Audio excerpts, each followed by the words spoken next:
The Second Book of Kings. 2 Kings, Chapter 1.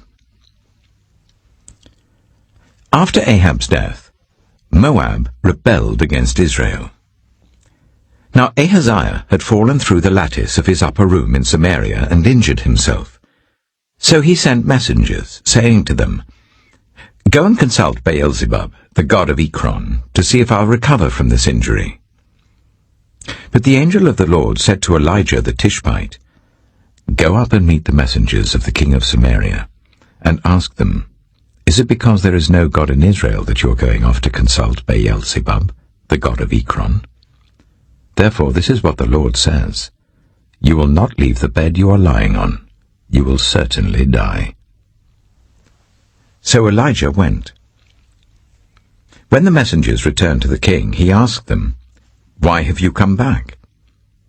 "A man came to meet us," they replied, "and he said to us, 'Go back to the king who sent you, and tell him this is what the Lord says.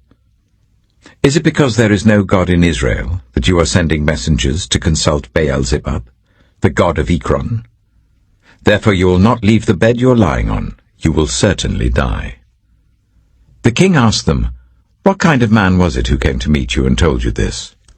They replied, "He had a garment of hair, and had a leather belt round his waist." The king said, "That was Elijah the Tishbite." Then he sent to Elijah a captain with his company of 50 men. The captain went up to Elijah, who was sitting on the top of a hill, and said to him, "Man of God, the king says, 'Come down.'" Elijah answered the captain, "If I am a man of God, may fire come down from heaven and consume you and your 50 men." Then the fire fell from heaven and consumed the captain and his men. At this the king sent to Elijah another captain with his 50 men. The captain said to him, "Man of God, this is what the king says, 'Come down at once.'" "If I am a man of God," Elijah replied, "may fire come down from heaven and consume you and your 50 men." Then the fire of God fell from heaven and consumed him and his 50 men. So the king sent a third captain with his 50 men.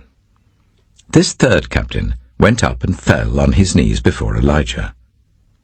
"Man of God," he begged, "please have respect for my life and the lives of these 50 men, your servants. See, fire has fallen from heaven and consumed the first 2 captains and all their men.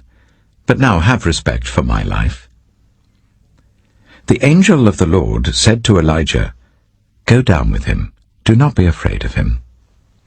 So Elijah got up and went down with him to the king.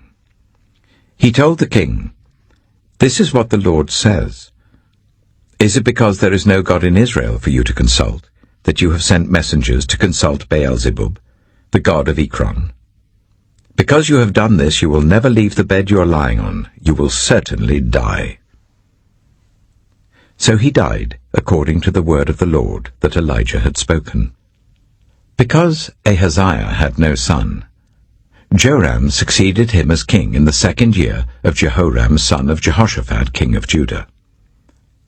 As for all the other events of Ahaziah's reign, and what he did, are they not written in the book of the annals of the kings of Israel?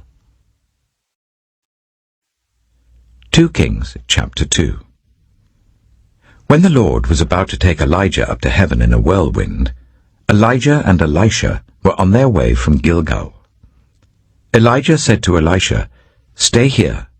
The Lord has sent me to Bethel." But Elisha said, "As surely as the Lord lives and as you live, I will not leave you." So they went down to Bethel. The company of the prophets of Bethel came out to Elisha and asked, "Do you know that the Lord is going to take your master from you today?" "Yes, I know," Elisha replied, "so be quiet." Then Elijah said to him, "Stay here, Elisha. The Lord has sent me to Jericho." And he replied, "As surely as the Lord lives and as you live, I will not leave you." So they went to Jericho. The company of the prophets at Jericho went up to Elisha and asked him, "Do you know that the Lord is going to take your master from you today?" "Yes, I know," he replied, "so be quiet." Then Elijah said to him, "Stay here. The Lord has sent me to the Jordan." And he replied, "As surely as the Lord lives, and as you live, I will not leave you." So the two of them walked on. 50 men from the company of the prophets went and stood at a distance, facing the place where Elijah and Elisha had stopped at the Jordan. Elijah took his cloak, rolled it up, and struck the water with it. The water divided to the right and to the left, and the two of them crossed over on dry ground. When they had crossed, Elijah said to Elisha, "Tell me, what can I do for you before I am taken from you?" "Let me inherit a double portion of your spirit," Elisha replied. "You have asked a difficult thing," Elijah said. "Yet, if you see me when I'm taken from you, it will be yours. Otherwise, it will not." As they were walking along and talking together, suddenly a chariot of fire and horses of fire appeared and separated the two of them, and Elijah went up to heaven in a whirlwind. Elisha saw this and cried out, "My father, my father, the chariots and horsemen of Israel!" And Elisha saw him no more. Then he took hold of his garment and tore it in two. Elisha then picked up Elijah's cloak that had fallen from him and went back and stood on the bank of the Jordan. He took the cloak that had fallen from Elijah and struck the water with it. "Where now is the Lord, the God of Elijah?" he asked. When he struck the water, it divided to the right and to the left, and he crossed over. The company of the prophets from Jericho who were watching said, "The spirit of Elijah is resting on Elisha." And they went to meet him and bowed to the ground before him. "Look," they said, "we your servants have 50 able men. Let them go and look for your master. Perhaps the Spirit of the Lord has picked him up and set him down on some mountain or in some valley." "No," Elisha replied, "do not send them." But they persisted until he was too embarrassed to refuse. So he said, "Send them." And they sent 50 men who searched for 3 days, but did not find him. When they returned to Elisha, who was staying in Jericho, he said to them, "Didn't I tell you not to go?" The people of the city said to Elisha, "Look, our lord, this town is well situated, as you can see, but the water is bad and the land is unproductive." "Bring me a new bowl," he said, "and put salt in it." So they brought it to him. Then he went out to the spring and threw the salt into it, saying, "This is what the Lord says, I have healed this water. Never again will it cause death or make the land unproductive." And the water has remained pure to this day, according to the word Elisha had spoken. From there, Elisha went up to Bethel. As he was walking along the road, some boys came out of the town and jeered at him. "Get out of here, Baldy," they said. "Get out of here, Baldy." He turned round, looked at them, and called down a curse on them in the name of the Lord. Then 2 bears came out of the woods and mauled 42 of the boys. And he went on to Mount Carmel, and from there returned to Samaria. 2 Kings, chapter 3. Joram, son of Ahab, became king of Israel in Samaria in the 18th year of Jehoshaphat, king of Judah, and he reigned for 12 years. He did evil in the eyes of the Lord, but not as his father and mother had done. He got rid of the sacred stone of Baal that his father had made. Nevertheless, he clung to the sins of Jeroboam, son of Nebat, which he had caused Israel to commit. He did not turn away from them. Now Mesha, king of Moab, raised sheep, and he had to pay the king of Israel a tribute of 100,000 lambs and the wool of 100,000 rams. But after Ahab died, the king of Moab rebelled against the king of Israel. So at that time King Joram set out from Samaria and mobilized all Israel. He also sent this message to Jehoshaphat, king of Judah. "The king of Moab has rebelled against me. will you go with me to fight against Moab?" "I will go with you," he replied. "I am as you are, my people as your people, my horses as your horses." "By what route shall we attack?" he asked. "Through the desert of Edom," he answered. So the king of Israel set out with the king of Judah and the king of Edom. After a roundabout march of 7 days, the army had no more water for themselves or for the animals with them. "What?" exclaimed the king of Israel. "Has the Lord called us 3 kings together, only to deliver us into the hands of Moab?" But Jehoshaphat asked, "Is there no prophet of the Lord here, through whom we may inquire of the Lord?" An officer of the king of Israel answered, "Elisha, son of Shaphat, is here. He used to pour water on the hands of Elijah." Jehoshaphat said, "The word of the Lord is with him." So the king of Israel and Jehoshaphat and the king of Edom went down to him. Elisha said to the king of Israel, "Why do you want to involve me? Go to the prophets of your father and the prophets of your mother." "No," the king of Israel answered, "because it was the Lord who called us 3 kings together to deliver us into the hands of Moab." Elisha said, "As surely as the Lord Almighty lives, whom I serve, if I did not have respect for the presence of Jehoshaphat, king of Judah, I would not pay any attention to you. But now, bring me a harpist." While the harpist was playing, the hand of the Lord came on Elisha, and he said, "This is what the Lord says. I will fill this valley with pools of water.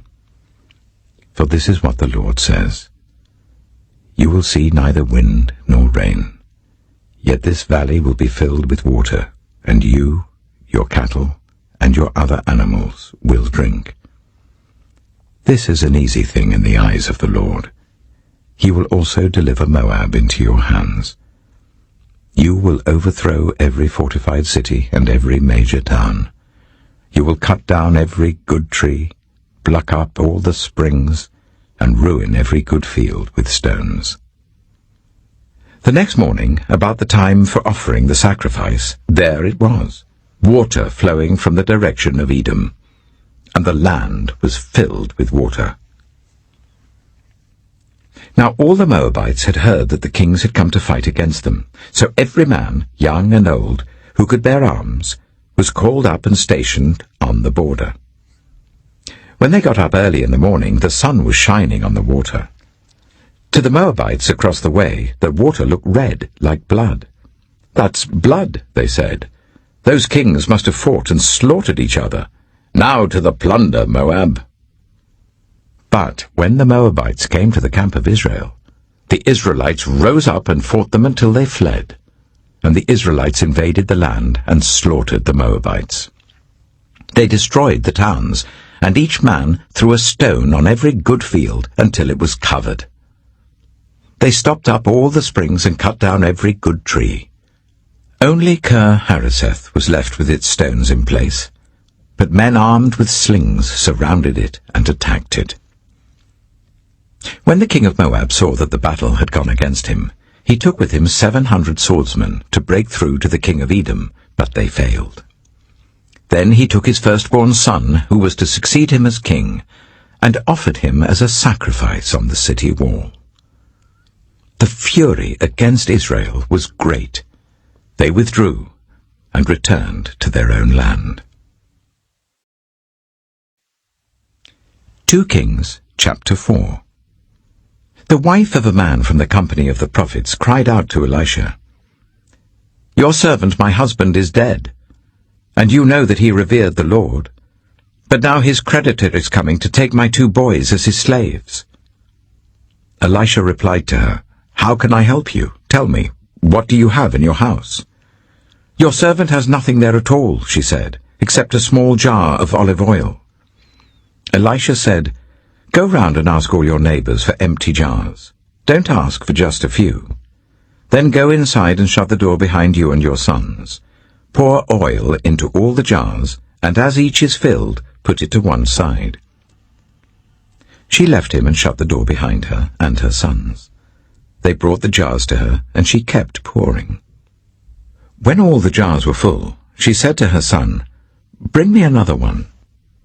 But he replied, "There's not a jar left." Then the oil stopped flowing. She went and told the man of God, and he said, "Go, sell the oil and pay your debts. You and your sons can live on what is left." One day Elisha went to Shunem, and a well-to-do woman was there who urged him to stay for a meal. So whenever he passed by, he stopped there to eat. She said to her husband, "I know that this man who often comes our way is a holy man of God. Let's make a small room on the roof and put in it a bed and a table, a chair and a lamp for him. Then he can stay there whenever he comes to us." One day, when Elisha came, he went up to his room and lay down there. He said to his servant Gehazi, "Call the Shunammite." So he called her, and she stood before him. Elisha said to Gehazi, "Tell her, you have gone to all this trouble for us. Now what can be done for you? Can we speak on your behalf to the king or the commander of the army?" She replied, "I have a home among my own people." "What can be done for her?" Elisha asked. Gehazi said, "She has no son, and her husband is old." Then Elisha said, "Call her." So he called her, and she stood in the doorway. "About this time next year," Elisha said, "you will hold a son in your arms." "No, my lord," she objected. "Please, man of God, don't mislead your servant." But the woman became pregnant, and the next year, about that same time, she gave birth to a son, just as Elisha had told her. The child grew, and one day he went out to his father, who was with the reapers. He said to his father, "My head, my head." His father told a servant, "Carry him to his mother." After the servant had lifted him up and carried him to his mother, the boy sat on her lap until noon, and then he died. She went up and laid him on the bed of the man of God, then shut the door and went out. She called her husband and said, "Please send me one of the servants and a donkey, so I can go to the man of God quickly and return." "Why go to him today?" he asked. "It's not the new moon or the Sabbath." "That's all right," she said. She saddled the donkey and said to her servant, "Lead on. Don't slow down for me unless I tell you." So she set out and came to the man of God at Mount Carmel. When he saw her in the distance, the man of God said to his servant Gehazi, "Look, there's the Shunammite. Run to meet her and ask her, 'Are you all right? Is your husband all right? Is your child all right?'" "Everything is all right," she said. When she reached the man of God at the mountain, she took hold of his feet. Gehazi came over to push her away, but the man of God said, "Leave her alone. She is in bitter distress, but the Lord has hidden it from me and has not told me why."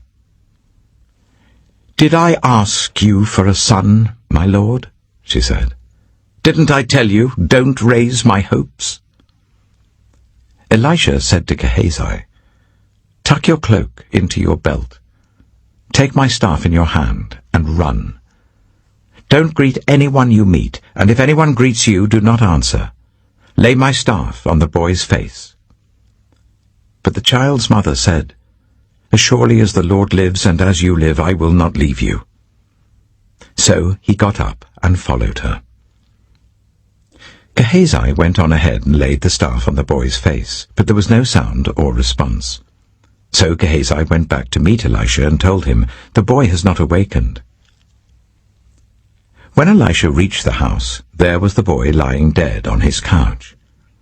He went in, shut the door on the two of them, and prayed to the Lord. Then he got on the bed and lay on the boy, mouth to mouth, eyes to eyes, hands to hands. As he stretched himself out on him, the boy's body grew warm. Elisha turned away and walked back and forth in the room, and then got onto the bed and stretched out on him once more. The boy sneezed 7 times and opened his eyes. Elisha summoned Gehazi and said, "Call the Shunammite." And he did. When she came, he said, "Take your son." She came in, fell at his feet and bowed to the ground. Then she took her son and went out. Elisha returned to Gilgal, and there was a famine in that region. While the company of the prophets was meeting with him, he said to his servant, "Put on the large pot and cook some stew for these prophets." One of them went out into the fields to gather herbs and found a wild gourd plant and picked as many of its gourds as his garment could hold. When he returned, he cut them up into the pot of stew, though no one knew what they were. The stew was poured out for the men, but as they began to eat it, they cried out, "Man of God, there is death in the pot!" And they could not eat it. Elisha said, "Get some flour." He put it into the pot and said, "Serve it to the people to eat." And there was nothing harmful in the pot. A man came from Baal-Shalisha, bringing the man of God 20 loaves of barley bread baked from the first ripe corn, along with some ears of new corn. "Give it to the people to eat," Elisha said. "How can I set this before 100 men?" his servant asked. But Elisha answered, "Give it to the people to eat, for this is what the Lord says. They will eat and have some left over." Then he set it before them, and they ate and had some left over, according to the word of the Lord. 2 Kings chapter 5. Now Naaman was commander of the army of the king of Aram. He was a great man in the sight of his master, and highly regarded, because through him the Lord had given victory to Aram. He was a valiant soldier, but he had leprosy. Now bands of raiders from Aram had gone out and had taken captive a young girl from Israel, and she served Naaman's wife. She said to her mistress, "If only my master would see the prophet who is in Samaria, he would cure him of his leprosy." Naaman went to his master and told him what the girl from Israel had said. "By all means go," the king of Aram replied. "I will send a letter to the king of Israel." So Naaman left, taking with him 10 talents of silver, 6,000 shekels of gold, and 10 sets of clothing. The letter that he took to the king of Israel read, "With this letter I am sending my servant Naaman to you, so that you may cure him of his leprosy." As soon as the king of Israel read the letter, he tore his robes and said, "Am I God? Can I kill and bring back to life? Why does this fellow send someone to me to be cured of his leprosy? See how he is trying to pick a quarrel with me." When Elisha, the man of God, heard that the king of Israel had torn his robes, he sent him this message, "Why have you torn your robes? Make the man come to me, and he will know that there is a prophet in Israel." So Naaman went with his horses and chariots and stopped at the door of Elisha's house. Elisha sent a messenger to say to him, "Go, wash yourself 7 times in the Jordan, and your flesh will be restored, and you will be cleansed." But Naaman went away angry and said, "I thought that he would surely come out to me and stand and call on the name of the Lord his God, wave his hand over the spot and cure me of my leprosy. Are not Abana and Pharpar, the rivers of Damascus, better than all the waters of Israel? Couldn't I wash in them and be cleansed?" So he turned and went off in a rage. Naaman's servants went to him and said, "My father, if the prophet had told you to do some great thing, would you not have done it? How much more then when he tells you, 'Wash and be cleansed'?" So he went down and dipped himself in the Jordan 7 times, as the man of God had told him. And his flesh was restored, and became clean like that of a young boy. Then Naaman and all his attendants went back to the man of God. He stood before him and said, "Now I know that there is no God in all the world except in Israel. So please accept a gift from your servant." The prophet answered, "As surely as the Lord lives whom I serve, I will not accept a thing." And even though Naaman urged him, he refused. "If you will not," said Naaman, "please let me, your servant, be given as much earth as a pair of mules can carry, for your servant will never again make burnt offerings and sacrifices to any other god but the Lord. But may the Lord forgive your servant for this one thing. When my master enters the temple of Rimmon to bow down, and he is leaning on my arm, and I have to bow there also, when I bow down in the temple of Rimmon, may the Lord forgive your servant for this." "Go in peace," Elisha said. After Naaman had travelled some distance, Gehazi, the son of Elisha, the man of God, said to himself, "My master was too easy on Naaman, this Aramean, by not accepting from him what he brought. As surely as the Lord lives, I will run after him and get something from him." So Gehazi hurried after Naaman. When Naaman saw him running towards him, he got down from the chariot to meet him. "Is everything all right?" he asked. "Everything is all right," Gehazi answered. "My master sent me to say, 2 young men from the company of the prophets have just come to me from the hill country of Ephraim. Please give them a talent of silver and 2 sets of clothing." "By all means, take 2 talents," said Naaman. He urged Gehazi to accept them, and then tied up the 2 talents of silver in 2 bags with 2 sets of clothing. He gave them to 2 of his servants, and they carried them ahead of Gehazi.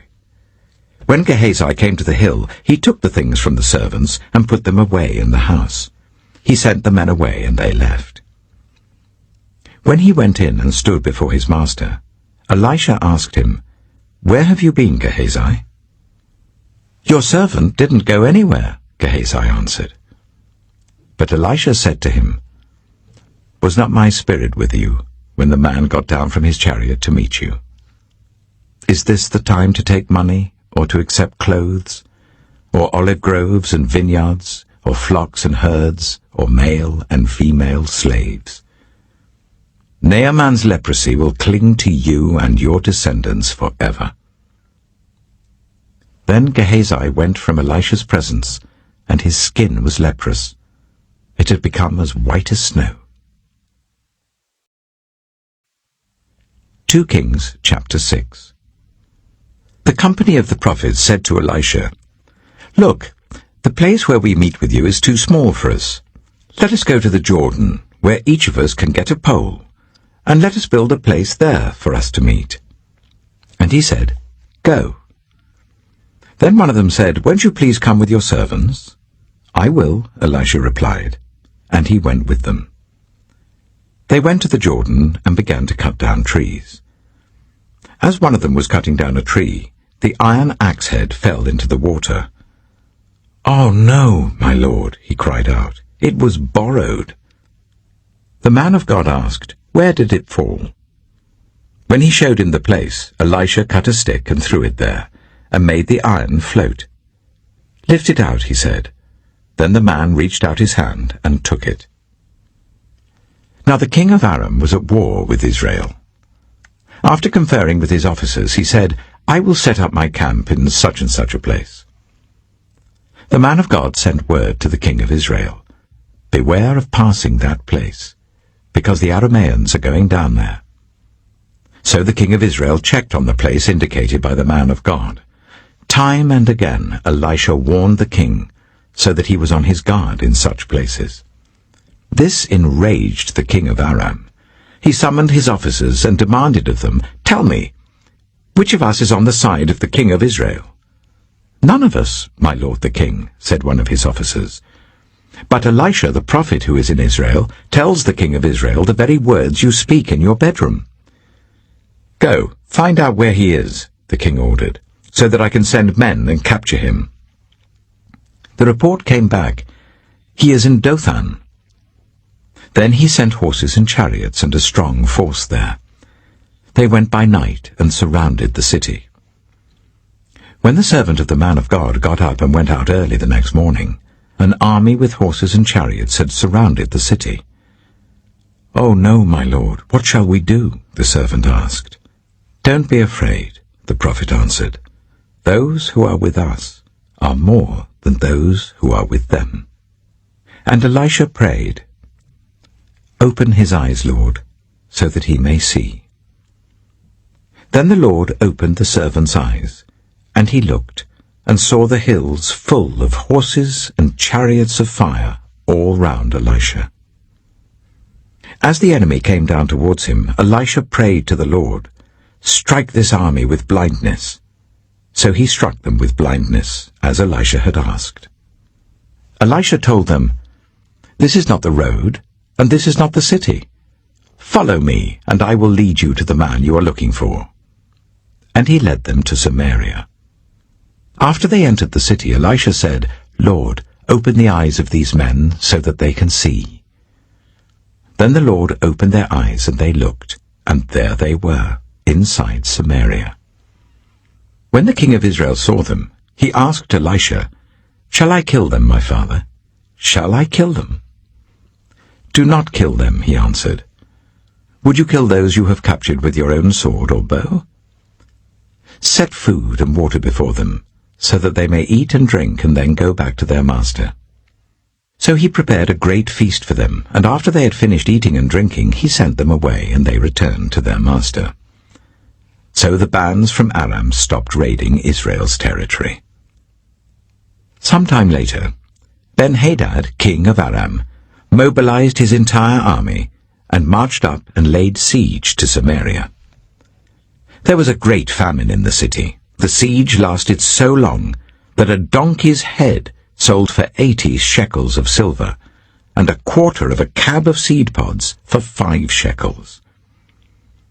As the king of Israel was passing by on the wall, a woman cried to him, "Help me, my lord the king." The king replied, "If the Lord does not help you, where can I get help for you? From the threshing floor? From the winepress?" Then he asked her, "What's the matter?" She answered, "This woman said to me, 'Give up your son, so that we may eat him today, and tomorrow we'll eat my son.' So we cooked my son and ate him. The next day I said to her, 'Give up your son, so that we may eat him,' but she had hidden him." When the king heard the woman's words, he tore his robes. As he went along the wall, the people looked, and they saw that under his robes he had sackcloth on his body. He said, "May God deal with me, be it ever so severely, if the head of Elisha, son of Shaphat, remains on his shoulders today." Now Elisha was sitting in his house, and the elders were sitting with him. The king sent a messenger ahead, but before he arrived, Elisha said to the elders, "Don't you see how this murderer is sending someone to cut off my head? Look, when the messenger comes, shut the door and hold it shut against him. Is not the sound of his master's footsteps behind him?" While he was still talking to them, the messenger came down to him. The king said, "This disaster is from the Lord. Why should I wait for the Lord any longer?" 2 Kings chapter 7. Elisha replied, "Hear the word of the Lord. This is what the Lord says. About this time tomorrow, a seah of the finest flour will sell for a shekel, and 2 seahs of barley for a shekel at the gate of Samaria." The officer, on whose arm the king was leaning, said to the man of God, "Look, even if the Lord should open the floodgates of the heavens, could this happen?"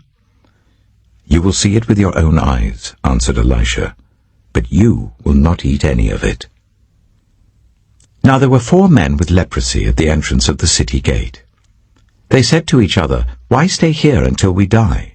If we say we'll go into the city, the famine is there, and we will die. And if we stay here, we will die. So let's go over to the camp of the Arameans and surrender. If they spare us, we live. If they kill us, then we die." At dusk they got up and went to the camp of the Arameans. When they reached the edge of the camp, no one was there, for the Lord had caused the Arameans to hear the sound of chariots and horses and a great army, so that they said to one another, "Look, the king of Israel has hired the Hittite and Egyptian kings to attack us." So they got up and fled in the dusk, and abandoned their tents and their horses and donkeys. They left the camp as it was and ran for their lives. The men who had leprosy reached the edge of the camp, entered one of the tents, and ate and drank. Then they took silver, gold, and clothes and went off and hid them. They returned and entered another tent, and took some things from it and hid them also. Then they said to each other, "What we're doing is not right. This is a day of good news, and we're keeping it to ourselves. If we wait until daylight, punishment will overtake us. Let's go at once and report this to the royal palace." So they went and called out to the city gatekeepers and told them, "We went into the Aramean camp, and no one was there, not a sound of anyone. Only tethered horses and donkeys, and the tents left just as they were." The gatekeepers shouted the news, and it was reported within the palace. The king got up in the night and said to his officers, "I will tell you what the Arameans have done to us. They know we are starving, so they have left the camp to hide in the countryside, thinking they will surely come out, and then we will take them alive and get into the city." One of his officers answered, "Make some men take 5 of the horses that are left in the city. Their plight will be like that of all the Israelites left here. Yes, they will only be like all these Israelites who are doomed.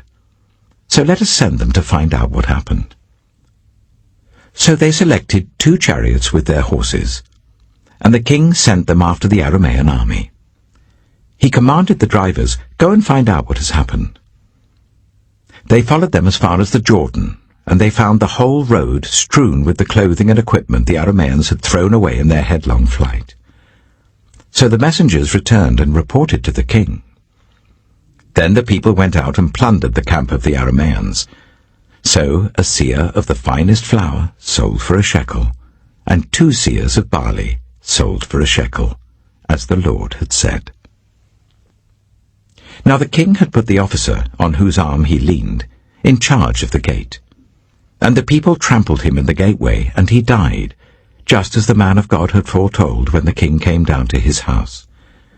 It happened as the man of God had said to the king, "About this time tomorrow, a seah of the finest flour will sell for a shekel, and 2 seahs of barley for a shekel at the gate of Samaria."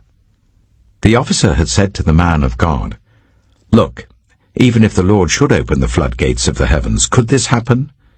And the man of God had replied, "You will see it with your own eyes, but you will not eat any of it." And that is exactly what happened to him, for the people trampled him in the gateway, and he died. 2 Kings chapter 8. Now Elisha had said to the woman whose son he had restored to life, "Go away with your family and stay for a while wherever you can, because the Lord has decreed a famine in the land that will last 7 years. The woman proceeded to do as the man of God said. She and her family went away and stayed in the land of the Philistines for 7 years. At the end of 7 years she came back from the land of the Philistines and went to appeal to the king for her house and land.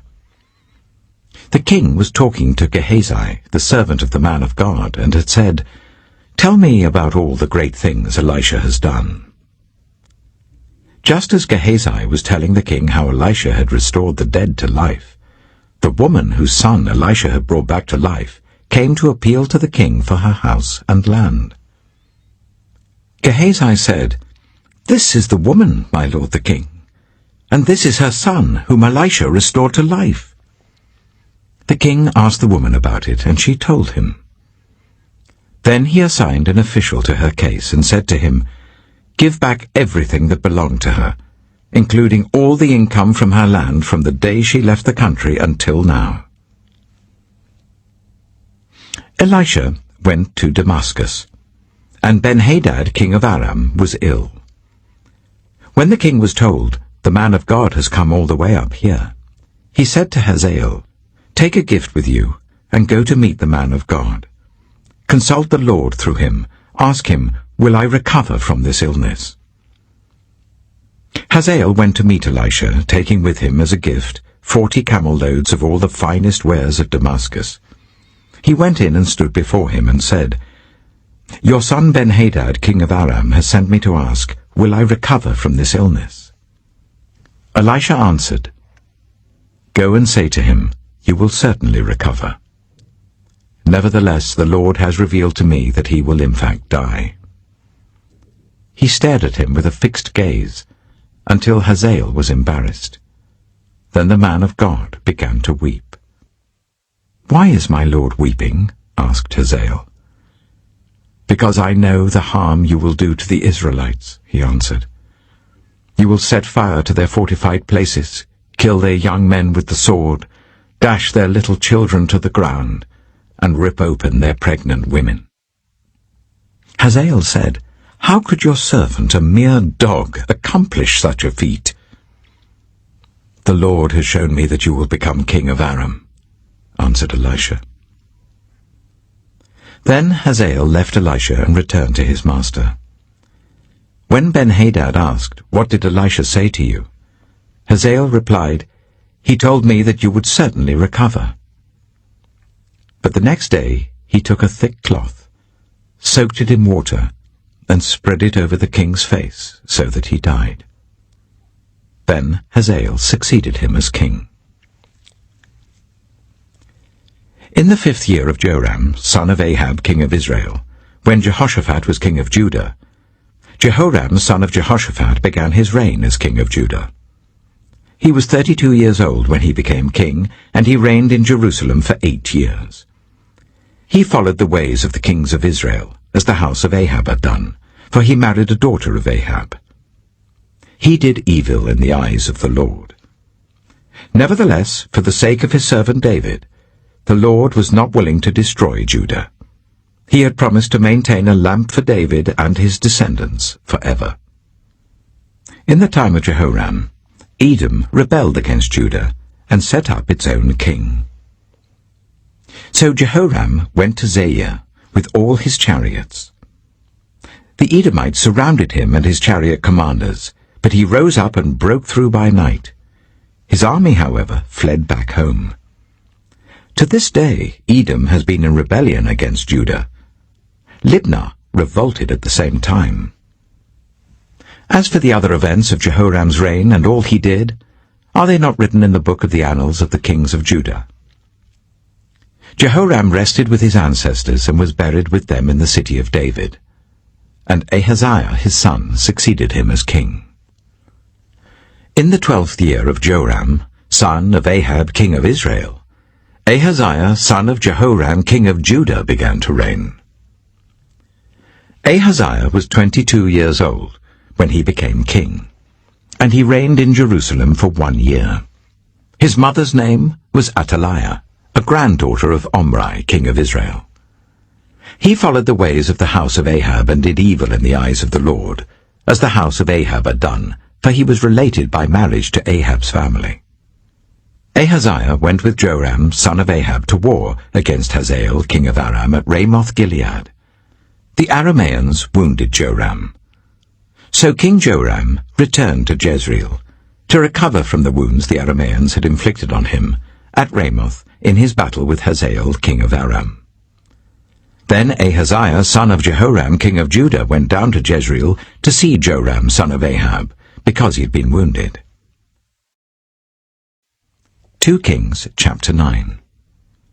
The prophet Elisha summoned a man from the company of the prophets and said to him, "Tuck your cloak into your belt, take this flask of olive oil with you, and go to Ramoth-Gilead.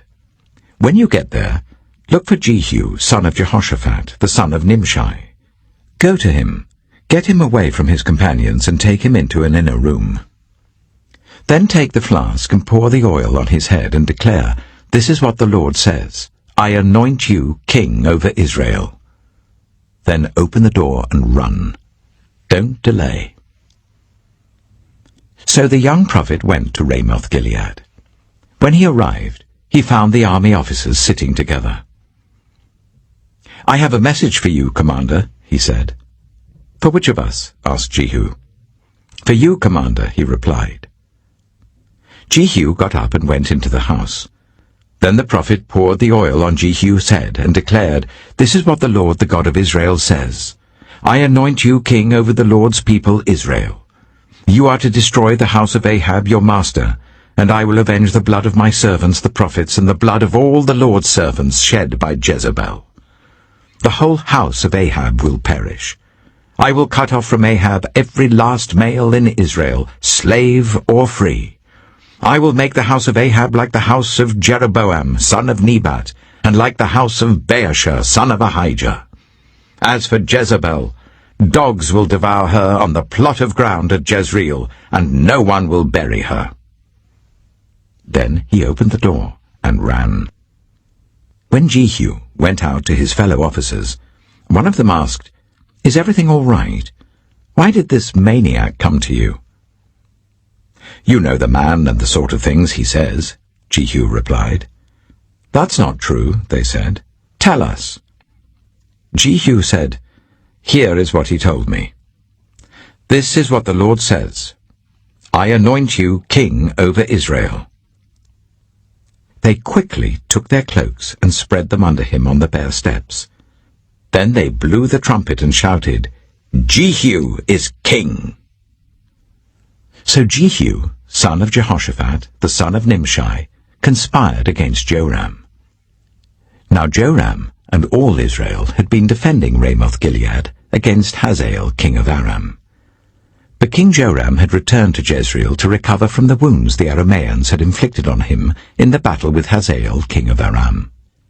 Jehu said, "If you desire to make me king, don't let anyone slip out of the city to go and tell the news in Jezreel."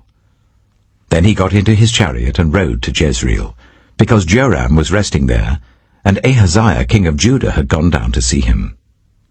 When the lookout standing on the tower in Jezreel saw Jehu's troops approaching, he called out, "I see some troops coming." "Get a horseman," Joram ordered. "Send him to meet them and ask, 'Do you come in peace?'"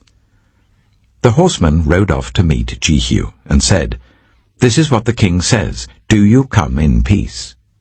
"What do you have to do with peace?" Jehu replied. "Fall in behind me." The lookout reported, "The messenger has reached them, but he isn't coming back." So the king sent out a second horseman. When he came to them, he said, "This is what the king says, 'Do you come in peace?'" Jehu replied, "What do you have to do with peace? Fall in behind me." The lookout reported, "He has reached them, but he isn't coming back either. The driving is like that of Jehu, son of Nimshi. He drives like a maniac." "Hitch up my chariot," Joram ordered. And when it was hitched up, Joram, king of Israel, and Ahaziah, king of Judah, rode out, each in his own chariot, to meet Jehu. They met him at the plot of ground that had belonged to Naboth the Jezreelite. When Joram saw Jehu, he asked, "Have you come in peace, Jehu?" "How can there be peace?" Jehu replied, "as long as all the idolatry and witchcraft of your mother Jezebel abound?" Joram turned about and fled, calling out to Ahaziah, "Treachery, Ahaziah!" Then Jehu drew his bow and shot Joram between the shoulders. The arrow pierced his heart, and he slumped down in his chariot. Jehu said to Bidkar, his chariot officer, "Pick him up and throw him on the field that belonged to Naboth the Jezreelite. Remember how you and I were riding together in chariots behind Ahab his father, when the Lord spoke this prophecy against him? 'Yesterday I saw the blood of Naboth and the blood of his sons, declares the Lord, and I will surely make you pay for it on this plot of ground, declares the Lord.' Now then, pick him up and throw him on that plot, in accordance with the word of the Lord." When Ahaziah, king of Judah, saw what had happened, he fled up the road to Beth-Hagan. Jehu chased him, shouting, "Kill him too!" They wounded him in his chariot on the way up to Gur near Ibleam, but he escaped to Megiddo and died there. His servant took him by chariot to Jerusalem and buried him with his ancestors in his tomb in the city of David. In the 11th year of Joram, son of Ahab, Ahaziah had become king of Judah. Then Jehu went to Jezreel. When Jezebel heard about it, she put on eye makeup, arranged her hair, and looked out of a window. As Jehu entered the gate, she asked, "Have you come in peace, you, Zimri, you murderer of your master?" He looked up at the window and called out, "Who is on my side? Who?" 2 or 3 eunuchs looked down at him. "Throw her down," Jehu said. So they threw her down, and some of her blood spattered the wall and the horses as they trampled her underfoot. Jehu went in and ate and drank. "Take care of that cursed woman," he said, "and bury her, for she was a king's daughter." But when they went out to bury her, they found nothing except her skull, her feet, and her hands. They went back and told Jehu, who said, "This is the word of the Lord that he spoke through his servant Elijah the Tishbite. On the plot of ground at Jezreel, dogs will devour Jezebel's flesh. Jezebel's body will be like dung on the ground in the plot at Jezreel, so that no one will be able to say, 'This is Jezebel.'" 2 Kings chapter 10. Now there were in Samaria 70 sons of the house of Ahab. So Jehu wrote letters and sent them to Samaria, to the officials of Jezreel, to the elders and to the guardians of Ahab's children. He said, "You have your master's sons with you, and you have chariots and horses, a fortified city and weapons. Now as soon as this letter reaches you, choose the best and most worthy of your master's sons, and set him on his father's throne. Then fight for your master's house." But they were terrified and said, "If 2 kings could not resist him, how can we?" So the palace administrator, the city governor, the elders, and the guardians sent this message to Jehu. "We are your servants, and we will do anything you say. We will not appoint anyone as king. You do whatever you think best." Then Jehu wrote them a second letter, saying, "If you are on my side and will obey me, take the heads of your master's sons and come to me in Jezreel by this time tomorrow." Now the royal princes, 70 of them, were with the leading men of the city who were bringing them up. When the letter arrived, these men took the princes and slaughtered all 70 of them. They put their heads in baskets and sent them to Jehu in Jezreel. When the messenger arrived, he told Jehu, "They have brought the heads of the princes." Then Jehu ordered, "Put them in 2 piles at the entrance of the city gate until morning." The next morning Jehu went out. He stood before all the people and said, "You are innocent. It was I who conspired against my master and killed him. But who killed all these? Know then that not a word the Lord has spoken against the house of Ahab will fail. The Lord has done what he announced through his servant Elijah." So Jehu killed everyone in Jezreel who remained of the house of Ahab, as well as all his chief men, his close friends, and his priests, leaving him no survivor. Jehu then set out and went toward Samaria. At Beth-eked of the shepherds, he met some relatives of Ahaziah, king of Judah, and asked, "Who are you?" They said, "We are relatives of Ahaziah, and we have come down to greet the families of the king and of the queen mother." "Take them alive," he ordered. So they took them alive and slaughtered them by the well of Beth-eked, 42 of them. He left no survivor. After he left there, he came upon Jehonadab, son of Rechab, who was on his way to meet him. Jehu greeted him and said, "Are you in accord with me, as I am with you?"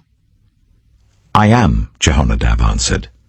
"If so," said Jehu, "give me your hand." So he did, and Jehu helped him up into the chariot. Jehu said, "Come with me and see my zeal for the Lord." Then he made him ride in his chariot. When Jehu came to Samaria, he killed all who were left there of Ahab's family. He destroyed them, according to the word of the Lord spoken to Elijah. Then Jehu brought all the people together and said to them, "Ahab served Baal a little. Jehu will serve him much.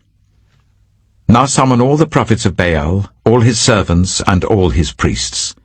See that no one is missing, because I am going to hold a great sacrifice for Baal. Anyone who fails to come will no longer live." But Jehu was acting deceptively in order to destroy the servants of Baal. Jehu said, "Call an assembly in honor of Baal." So they proclaimed it. Then he sent word throughout Israel, and all the servants of Baal came. Not one stayed away. They crowded into the temple of Baal until it was full from one end to the other. And Jehu said to the keeper of the wardrobe, "Bring robes for all the servants of Baal." So he brought out robes for them. Then Jehu and Jehonadab, son of Rechab, went into the temple of Baal. Jehu said to the servants of Baal, "Look around and see that no one who serves the Lord is here with you, only servants of Baal." So they went in to make sacrifices and burnt offerings.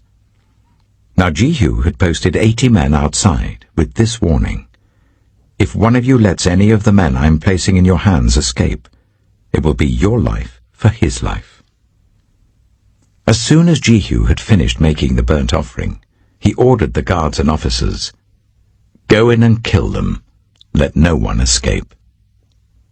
So they cut them down with the sword.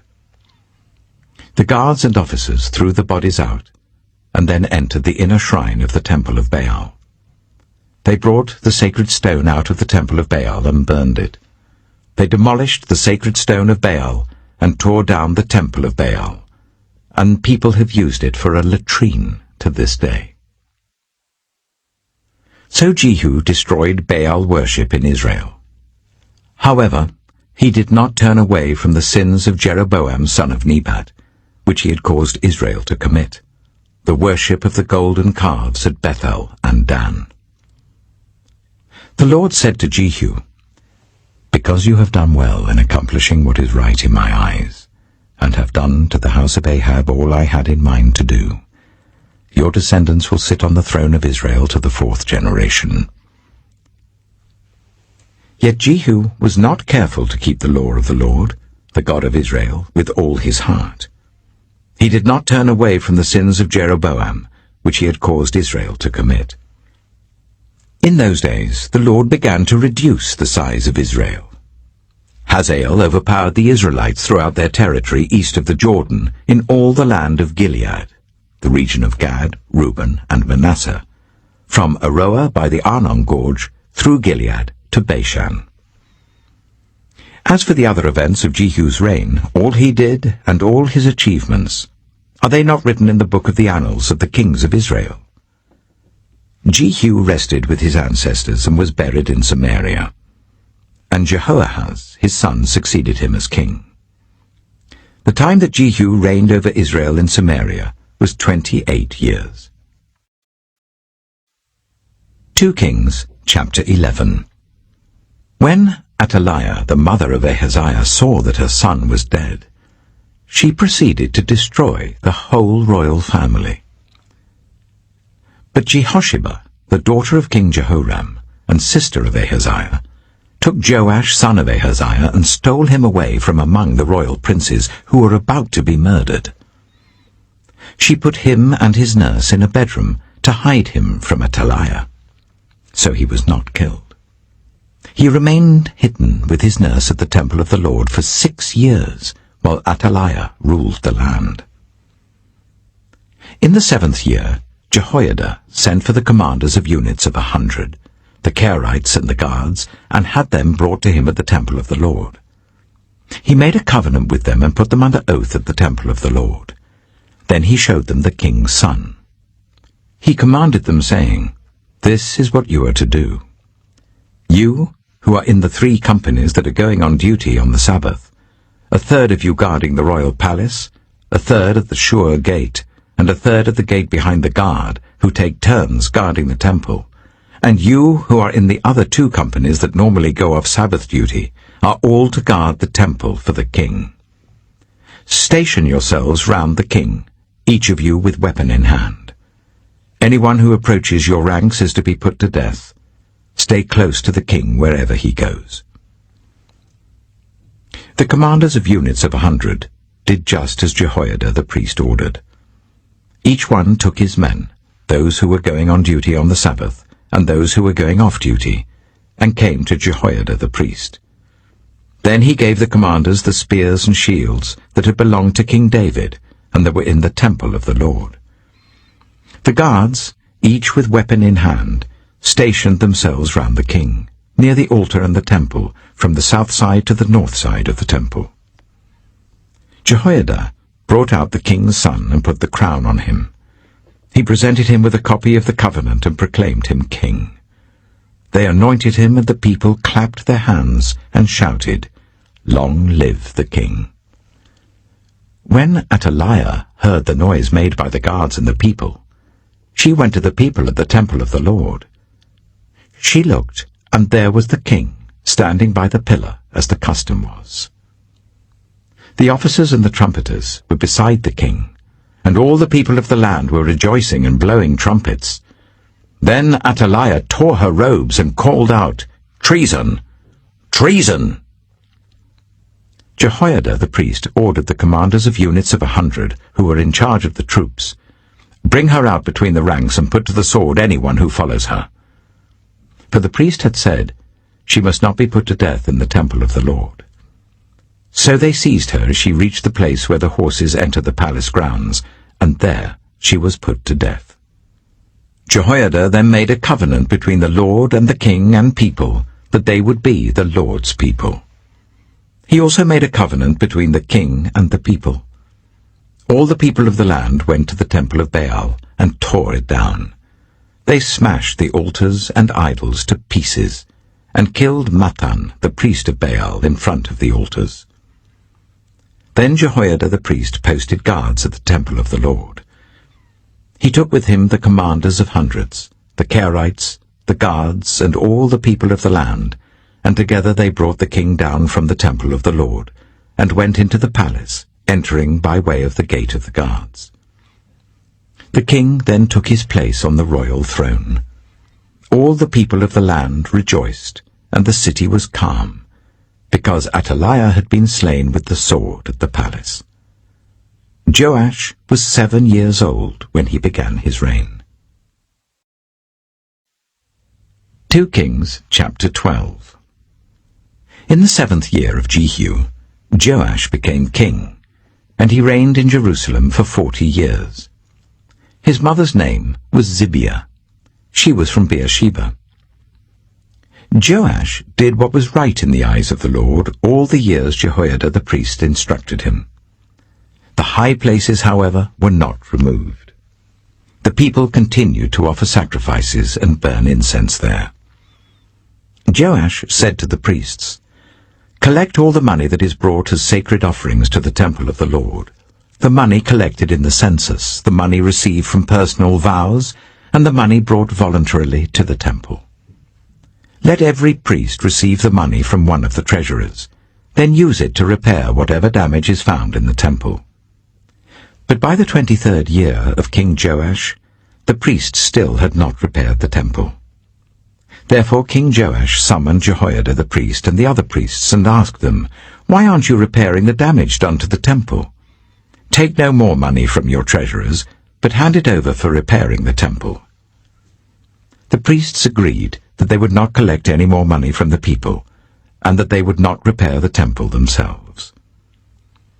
Jehoiada the priest took a chest and bored a hole in its lid. He placed it beside the altar on the right side as one enters the temple of the Lord.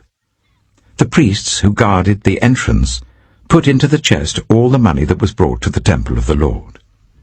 Whenever they saw that there was a large amount of money in the chest, the royal secretary and the high priest came, counted the money that had been brought into the temple of the Lord, and put it into bags. When the amount had been determined, they gave the money to the men appointed to supervise the work on the temple. With it, they paid those who worked on the temple of the Lord, the carpenters and builders, the masons and stone cutters. They purchased timber and blocks of dressed stone for the repair of the temple of the Lord, and met all the other expenses of restoring the temple. The money brought into the temple was not spent for making silver basins, wick trimmers, sprinkling bowls, trumpets, or any other articles of gold or silver for the temple of the Lord. It was paid to the workers, who used it to repair the temple. They did not require an accounting from those to whom they gave the money to pay the workers, because they acted with complete honesty. The money from the guilt offerings and sin offerings was not brought into the temple of the Lord. It belonged to the priests. About this time, Hazael, king of Aram, went up and attacked Gath and captured it. Then he turned to attack Jerusalem.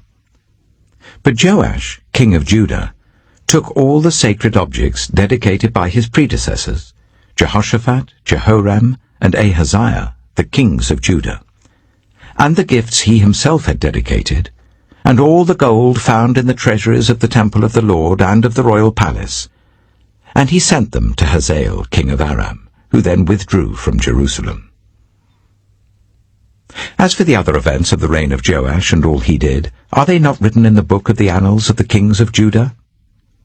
His officials conspired against him, and assassinated him at Beth Millo, on the road down to Silla.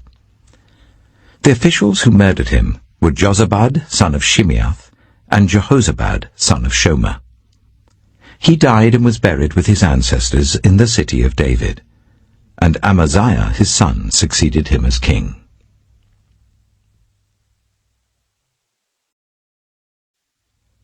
2 Kings, chapter 13. In the 23rd year of Joash, son of Ahaziah, king of Judah, Jehoahaz, son of Jehu, became king of Israel in Samaria, and he reigned for 17 years. He did evil in the eyes of the Lord by following the sins of Jeroboam, son of Nebat, which he had caused Israel to commit, and he did not turn away from them. So the Lord's anger burned against Israel, and for a long time he kept them under the power of Hazael, king of Aram, and Ben-Hadad his son. Then Jehoahaz sought the Lord's favour, and the Lord listened to him, for he saw how severely the king of Aram was oppressing Israel. The Lord provided a deliverer for Israel, and they escaped from the power of Aram. So the Israelites lived in their own homes as they had before.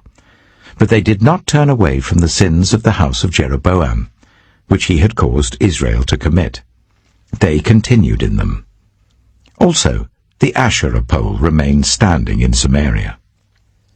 Nothing had been left of the army of Jehoahaz, except 50 horsemen, 10 chariots, and 10,000 foot soldiers, for the king of Aram had destroyed the rest and made them like the dust at threshing time. As for the other events of the reign of Jehoahaz, all he did and his achievements, are they not written in the book of the annals of the kings of Israel? Jehoahaz rested with his ancestors and was buried in Samaria, and Jehoash his son succeeded him as king. In the 37th year of Joash king of Judah, Jehoash, son of Jehoahaz, became king of Israel in Samaria, and he reigned for 16 years. He did evil in the eyes of the Lord, and did not turn away from any of the sins of Jeroboam son of Nebat, which he had caused Israel to commit. He continued in them. As for the other events of the reign of Jehoash, all he did and his achievements, including his war against Amaziah king of Judah, are they not written in the book of the annals of the kings of Israel? Jehoash rested with his ancestors, and Jeroboam succeeded him on the throne. Jehoash was buried in Samaria with the kings of Israel. Now Elisha had been suffering from the illness from which he died. Jehoash, king of Israel, went down to see him and wept over him. my father, he cried, the chariots and horsemen of Israel." Elisha said, "Get a bow and some arrows." And he did so. "Take the bow in your hands," he said to the king of Israel. When he had taken it, Elisha put his hands on the king's hands. "Open the east window," he said, and he opened it. "Shoot," Elisha said, and he shot. "The Lord's arrow of victory, the arrow of victory over Aram," Elisha declared. "You will completely destroy the Arameans at Aphek." Then he said, "Take the arrows," and the king took them. Elisha told him, "Strike the ground." He struck it 3 times and stopped. The man of God was angry with him and said, "You should have struck the ground 5 or 6 times. Then you would have defeated Aram and completely destroyed it. But now you will defeat it only 3 times. Elisha died and was buried. Now Moabite raiders used to enter the country every spring. Once, while some Israelites were burying a man, suddenly they saw a band of raiders, so they threw the man's body into Elisha's tomb. When the body touched Elisha's bones, the man came to life and stood up on his feet. Hazael, king of Aram, oppressed Israel throughout the reign of Jehoahaz. But the Lord was gracious to them, and had compassion and showed concern for them, because of his covenant with Abraham, Isaac, and Jacob. To this day he has been unwilling to destroy them or banish them from his presence. Hazael, king of Aram, died, and Ben-Hadad his son succeeded him as king.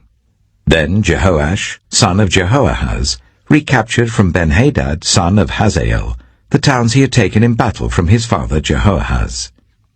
3 times Jehoash defeated him, and so he recovered the Israelite towns. 2 Kings chapter 14. In the 2nd year of Jehoash, son of Jehoahaz, king of Israel, Amaziah, son of Joash, king of Judah, began to reign. He was 25 years old when he became king, and he reigned in Jerusalem for 29 years. His mother's name was Jehoaddan. She was from Jerusalem. He did what was right in the eyes of the Lord, but not as his father David had done. In everything he followed the example of his father Joash.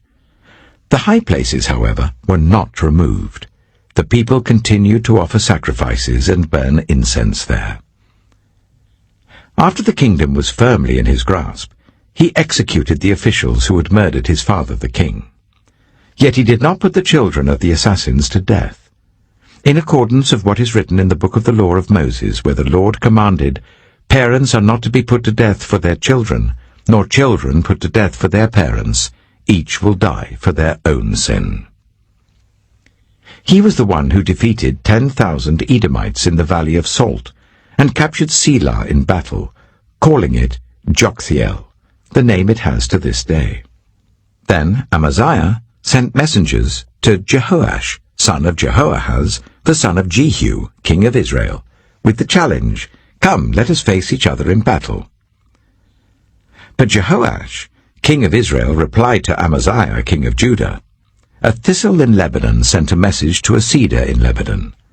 Give your daughter to my son in marriage." Then a wild beast in Lebanon came along and trampled the thistle underfoot. "You have indeed defeated Edom, and now you are arrogant. Glory in your victory, but stay at home. Why ask for trouble, and cause your own downfall and that of Judah also?" Amaziah, however, would not listen. So Jehoash, king of Israel, attacked. He and Amaziah, king of Judah, faced each other at Beth-shemesh in Judah. Judah was routed by Israel, and every man fled to his home. Jehoash, king of Israel, captured Amaziah, king of Judah, the son of Joash, the son of Ahaziah, at Beth-shemesh. Then Jehoash went to Jerusalem and broke down the wall of Jerusalem from the Ephraim gate to the corner gate, a section about 400 cubits long. He took all the gold and silver and all the articles found in the temple of the Lord and in the treasuries of the royal palace. He also took hostages and returned to Samaria.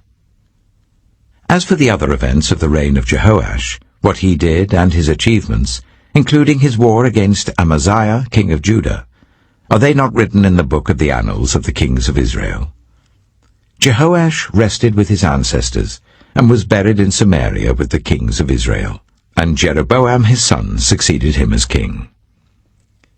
Amaziah, son of Joash, king of Judah, lived for 15 years after the death of Jehoash, son of Jehoahaz, king of Israel. As for the other events of Amaziah's reign, are they not written in the book of the annals of the kings of Judah? They conspired against him in Jerusalem, and he fled to Lachish. But they sent men after him to Lachish and killed him there. He was brought back by horse and was buried in Jerusalem with his ancestors in the city of David. Then all the people of Judah took Azariah, who was 16 years old, and made him king in place of his father Amaziah. He was the one who rebuilt Elath and restored it to Judah after Amaziah rested with his ancestors. In the 15th year of Amaziah son of Joash king of Judah, Jeroboam, son of Jehoash, king of Israel, became king in Samaria, and he reigned for 41 years. He did evil in the eyes of the Lord, and did not turn away from any of the sins of Jeroboam, son of Nebat, which he had caused Israel to commit. He was the one who restored the boundaries of Israel from Lebo-Hamath to the Dead Sea, in accordance with the word of the Lord, the God of Israel, spoken through his servant Jonah, son of Amittai, the prophet from Gath-hepher.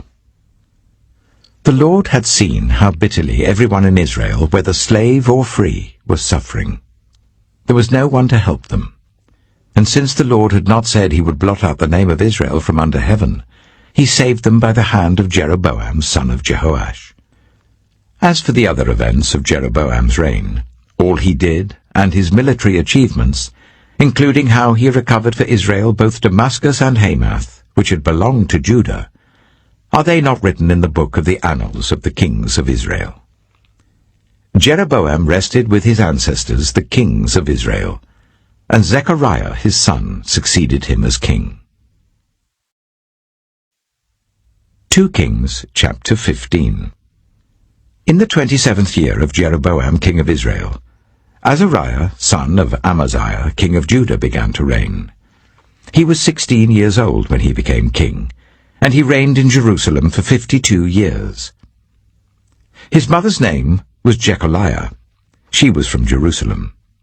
He did what was right in the eyes of the Lord, just as his father Amaziah had done. The high places, however, were not removed. The people continued to offer sacrifices and burn incense there. The Lord afflicted the king with leprosy until the day he died, and he lived in a separate house. Jotham, the king's son, had charge of the palace and governed the people of the land. As for the other events of Azariah's reign, and all he did, are they not written in the book of the annals of the kings of Judah? Azariah rested with his ancestors, and was buried near them in the city of David, and Jotham his son succeeded him as king. In the 38th year of Azariah king of Judah, Zechariah son of Jeroboam became king of Israel in Samaria, and he reigned for 6 months. He did evil in the eyes of the Lord, as his predecessors had done. He did not turn away from the sins of Jeroboam son of Nebat, which he had caused Israel to commit. Shallum, son of Jabesh, conspired against Zechariah. He attacked him in front of the people, assassinated him, and succeeded him as king. The other events of Zechariah's reign are written in the book of the annals of the kings of Israel. So the word of the Lord spoken to Jehu was fulfilled. Your descendants will sit on the throne of Israel to the 4th generation. Shallum, son of Jabesh, became king in the 39th year of Uzziah, king of Judah, and he reigned in Samaria for 1 month. Then Menahem, son of Gadai, went from Tirzah up to Samaria. He attacked Shallum, son of Jabesh, in Samaria, assassinated him, and succeeded him as king. The other events of Shallum's reign and the conspiracy he led are written in the book of the annals of the kings of Israel.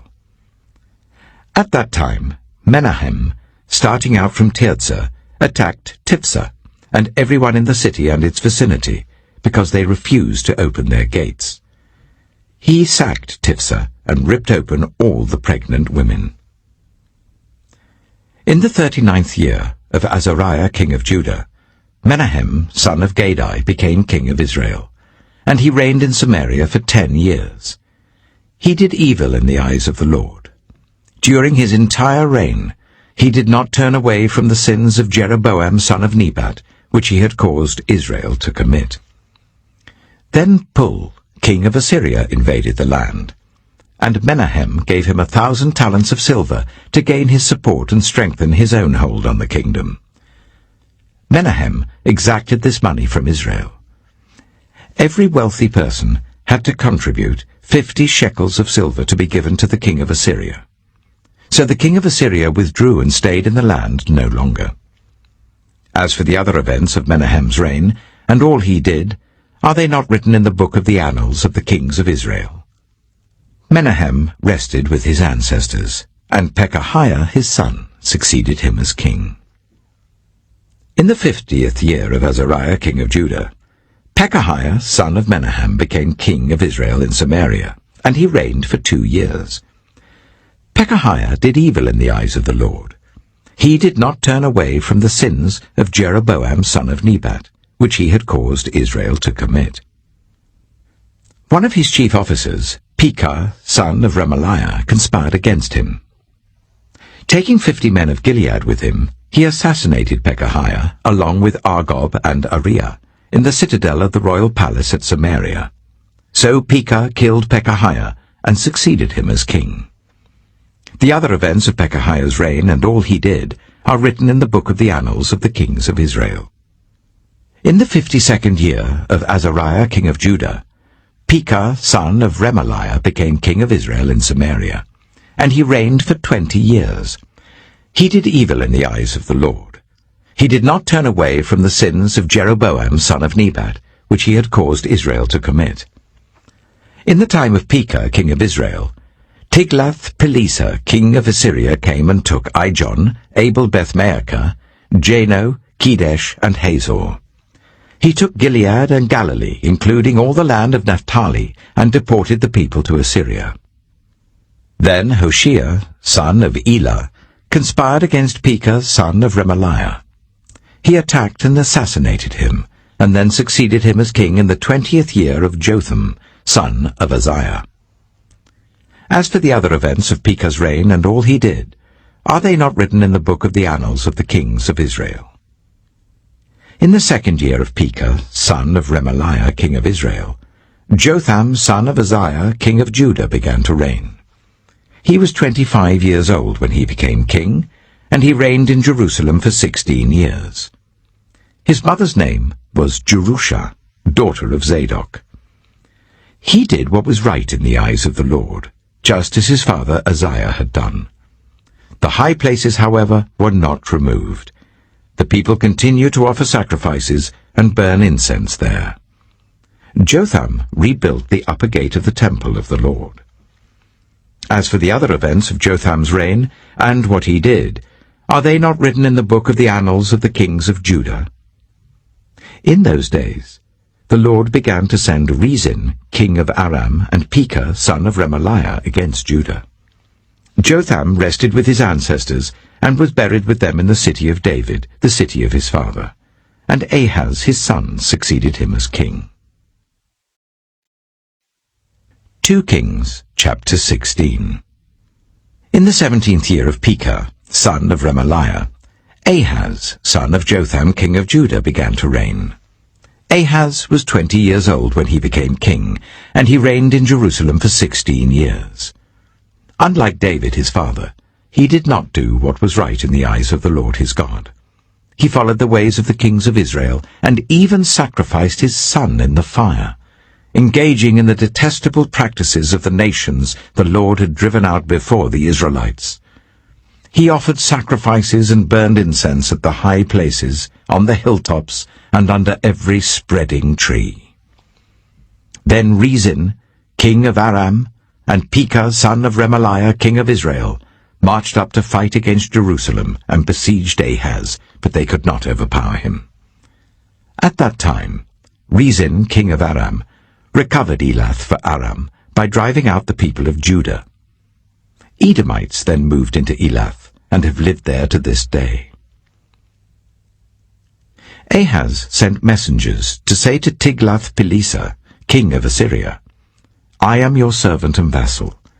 Come up and save me out of the hand of the king of Aram and of the king of Israel who are attacking me. And Ahaz took the silver and gold found in the temple of the Lord and in the treasuries of the royal palace, and sent it as a gift to the king of Assyria. The king of Assyria complied by attacking Damascus and capturing it. He deported its inhabitants to Kir and put Rezin to death. Then King Ahaz went to Damascus to meet Tiglath-Pileser, king of Assyria. He saw an altar in Damascus and sent Uriah the priest a sketch of the altar with detailed plans for its construction. So Uriah the priest built an altar in accordance with all the plans that King Ahaz had sent from Damascus, and finished it before King Ahaz returned. When the king came back from Damascus and saw the altar, he approached it and presented offerings on it. He offered up his burnt offering and grain offering, poured out his drink offering, and splashed the blood of his fellowship offerings against the altar. The bronze altar that stood before the Lord he brought from the front of the temple, from between the new altar and the temple of the Lord, and put it on the north side of the new altar. King Ahaz then gave these orders to Uriah the priest. On the large new altar, offer the morning burnt offering and the evening grain offering, the king's burnt offering and his grain offering, and the burnt offering of all the people of the land, and their grain offering and their drink offering. Splash against this altar the blood of all the burnt offerings and sacrifices. But I will use the bronze altar for seeking guidance. And Uriah the priest did just as King Ahaz had ordered. King Ahaz cut off the side panels and removed the basins from the movable stands. He removed the sea from the bronze bulls that supported it and set it on a stone base. He took away the Sabbath canopy that had been built at the temple and removed the royal entrance outside the temple of the Lord in deference to the king of Assyria. As for the other events of the reign of Ahaz and what he did, are they not written in the book of the annals of the kings of Judah? Ahaz rested with his ancestors and was buried with them in the city of David, and Hezekiah his son succeeded him as king. 2 Kings chapter 17. In the 12th year of Ahaz king of Judah, Hoshea son of Elah became king of Israel in Samaria, and he reigned for 9 years. He did evil in the eyes of the Lord, but not like the kings of Israel who preceded him. Shalmaneser king of Assyria came up to attack Hoshea, who had been Shalmaneser's vassal, and had paid him tribute. But the king of Assyria discovered that Hoshea was a traitor, for he had sent envoys to So, king of Egypt, and he no longer paid tribute to the king of Assyria, as he had done year by year. Therefore Shalmaneser seized him and put him in prison. The king of Assyria invaded the entire land, marched against Samaria, and laid siege to it for 3 years. In the 9th year of Hoshea, the king of Assyria captured Samaria, and deported the Israelites to Assyria. He settled them in Halah, in Gozan, on the river Habor, and in the towns of the Medes. All this took place because the Israelites had sinned against the Lord their God, who had brought them up out of Egypt from under the power of Pharaoh, king of Egypt. They worshipped other gods, and followed the practices of the nations the Lord had driven out before them, as well as the practices that the kings of Israel had introduced. The Israelites secretly did things against the Lord their God that were not right. From watchtower to fortified city, they built themselves high places in all their towns. They set up sacred stones and Asherah poles on every high hill and under every spreading tree. At every high place they burned incense, as the nations whom the Lord had driven out before them had done. They did wicked things that aroused the Lord's anger. They worshipped idols, though the Lord had said, "You shall not do this." The Lord warned Israel and Judah through all his prophets and seers, "Turn from your evil ways. Observe my commands and decrees, in accordance with the entire law that I commanded your ancestors to obey, and that I delivered to you through my servants the prophets." But they would not listen, and were as stiff-necked as their ancestors, who did not trust in the Lord their God. They rejected his decrees and the covenant he had made with their ancestors and the statutes he had warned them to keep. They followed worthless idols and themselves became worthless. They imitated the nations around them, although the Lord had ordered them, "Do not do as they do." They forsook all the commands of the Lord their God and made for themselves 2 idols cast in the shape of calves and an Asherah pole. They bowed down to all the starry hosts, and they worshipped Baal. They sacrificed their sons and daughters in the fire. They practiced divination and sought omens and sold themselves to do evil in the eyes of the Lord, arousing his anger. So the Lord was very angry with Israel and removed them from his presence. Only the tribe of Judah was left, and even Judah did not keep the commands of the Lord their God. They followed the practices Israel had introduced. Therefore the Lord rejected all the people of Israel. He afflicted them and gave them into the hands of plunderers, until he thrust them from his presence. When he tore Israel away from the house of David, they made Jeroboam son of Nebat their king. Jeroboam enticed Israel away from following the Lord and caused them to commit a great sin. The Israelites persisted in all the sins of Jeroboam and did not turn away from them, until the Lord removed them from his presence, as he had warned through all his servants the prophets. So the people of Israel were taken from their homeland into exile in Assyria, and they are still there. The king of Assyria brought people from Babylon, Cuthah, Ava, Hamath, and Sepharvaim, and settled them in the towns of Samaria to replace the Israelites. They took over Samaria and lived in its towns. When they first lived there, they did not worship the Lord. So he sent lions among them, and they killed some of the people. It was reported to the king of Assyria, "The people you deported and resettled in the towns of Samaria do not know what the God of that country requires. He has sent lions among them which are killing them off, because the people do not know what he requires." Then the king of Assyria gave this order, "Make one of the priests you took captive from Samaria go back to live there, and teach the people what the God of the land requires." So one of the priests who had been exiled from Samaria came to live in Bethel, and taught them how to worship the Lord. Nevertheless, each national group made its own gods in the several towns where they settled, and set them up in the shrines the people of Samaria had made at the high places. The people from Babylon made Succoth-Benoth, those from Cuthah made Nergal, and those from Hamath made Ashima. The Avites made Nibaz and Tartak, and the Sepharvites burned their children in the fire as sacrifices to Adramelech and Anamelech, the gods of Sepharvaim. They worshipped the Lord, but they also appointed all sorts of their own people to officiate for them as priests in the shrines at the high places. They worshipped the Lord, but they also served their own gods in accordance with the customs of the nations from which they had been brought. To this day they persist in their former practices. They neither worship the Lord nor adhere to the decrees and regulations, the laws and commands that the Lord gave the descendants of Jacob, whom he named Israel. When the Lord made a covenant with the Israelites, he commanded them, "Do not worship any other gods, or bow down to them, serve them, or sacrifice to them. But the Lord who brought you up out of Egypt with mighty power and outstretched arm is the one you must worship. To him you shall bow down, and to him offer sacrifices. You must always be careful to keep the decrees and regulations, the laws and commands he wrote for you. Do not worship other gods. Do not forget the covenant I have made with you, and do not worship other gods. Rather, worship the Lord your God. It is he who will deliver you from the hand of all your enemies." They would not listen, however, but persisted in their former practices. Even while these people were worshipping the Lord, they were serving their idols. To this day, their children and grandchildren continue to do as their ancestors did. 2 Kings chapter 18.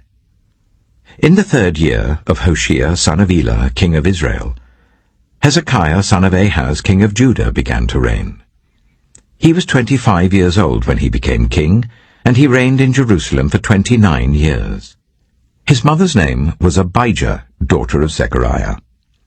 He did what was right in the eyes of the Lord, just as his father David had done. He removed the high places, smashed the sacred stones, and cut down the Asherah poles. He broke into pieces the bronze snake Moses had made, for up to that time the Israelites had been burning incense to it.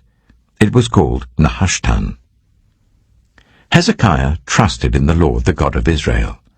There was no one like him among all the kings of Judah, either before him or after him. He held fast to the Lord, and did not stop following him.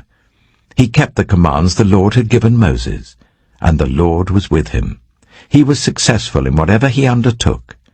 He rebelled against the king of Assyria and did not serve him. From watchtower to fortified city, he defeated the Philistines as far as Gaza and its territory. In King Hezekiah's 4th year, which was the 7th year of Hoshea, son of Elah, king of Israel, Shalmaneser, king of Assyria, marched against Samaria and laid siege to it. At the end of 3 years, the Assyrians took it. So Samaria was captured in Hezekiah's 6th year, which was the 9th year of Hoshea, king of Israel. The king of Assyria deported Israel to Assyria and settled them in Halah, in Gozan, on the river Habor, and in the towns of the Medes. This happened because they had not obeyed the Lord their God, but had violated his covenant, all that Moses the servant of the Lord commanded. They neither listened to the commands nor carried them out. In the 14th year of King Hezekiah's reign, Sennacherib, king of Assyria, attacked all the fortified cities of Judah and captured them. So Hezekiah, king of Judah, sent this message to the king of Assyria at Lachish: "I have done wrong. Withdraw from me, and I will pay whatever you demand of me." The king of Assyria exacted from Hezekiah, king of Judah, 300 talents of silver and 30 talents of gold. So Hezekiah gave him all the silver that was found in the temple of the Lord and in the treasuries of the royal palace. At this time, Hezekiah, king of Judah, stripped off the gold with which he had covered the doors and doorposts of the temple of the Lord, and gave it to the king of Assyria. The king of Assyria sent his supreme commander, his chief officer, and his field commander with a large army from Lachish to King Hezekiah at Jerusalem. They came up to Jerusalem and stopped at the aqueduct of the upper pool on the road to the washerman's field. They called for the king, and Eliakim, son of Hilkiah, the palace administrator, Shebna, the secretary, and Joah, son of Asaph, the recorder, went out to them. The field commander said to them, "Tell Hezekiah, this is what the great king, the king of Assyria, says. On what are you basing this confidence of yours?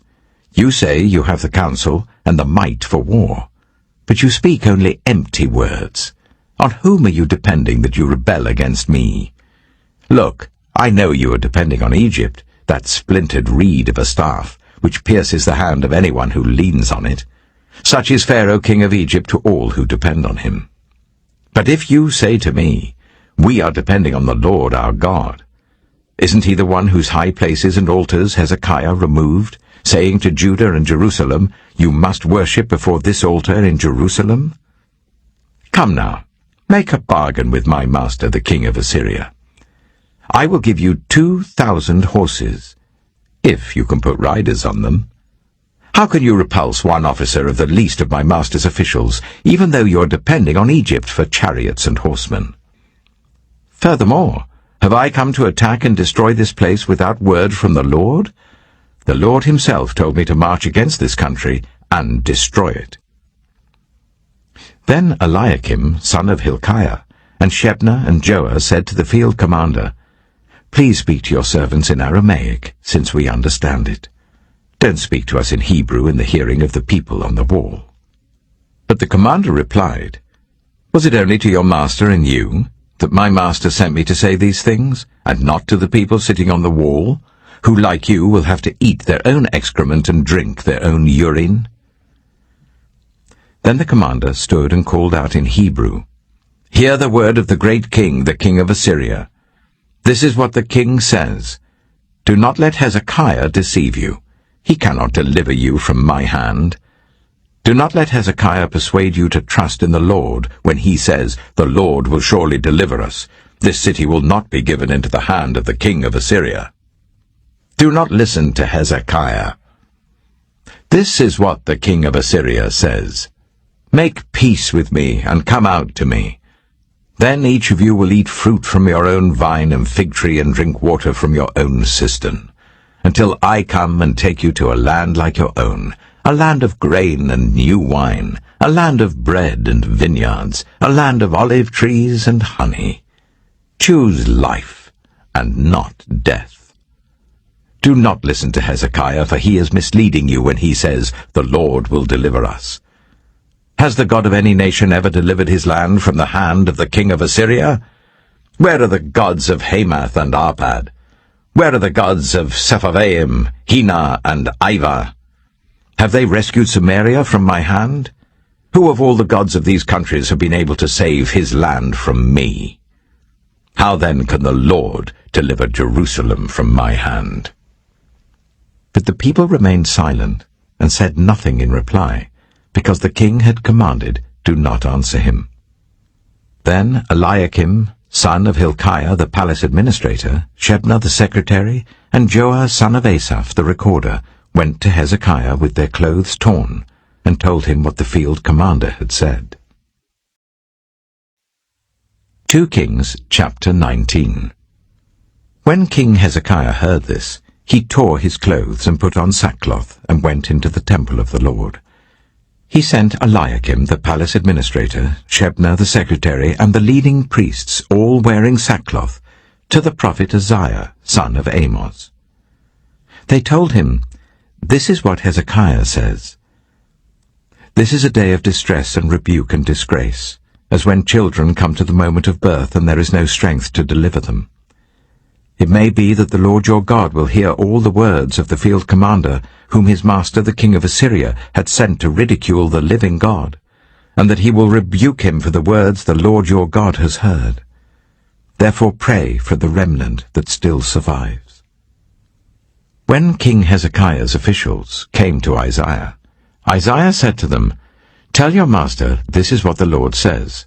Do not be afraid of what you have heard, those words with which the underlings of the king of Assyria have blasphemed me. Listen. When he hears a certain report, I will make him want to return to his own country, and there I will have him cut down with the sword." When the field commander heard that the king of Assyria had left Lachish, he withdrew and found the king fighting against Libnah. Now Sennacherib received a report that Tirhakah, the king of Cush, was marching out to fight against him. So he again sent messengers to Hezekiah with this word, "Say to Hezekiah, king of Judah, do not let the God you depend on deceive you when he says, 'Jerusalem will not be given into the hands of the king of Assyria.'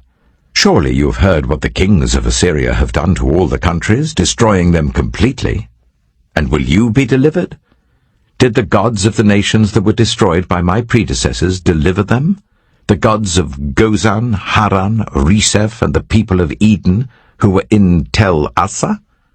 Where is the king of Hamath or the king of Arpad?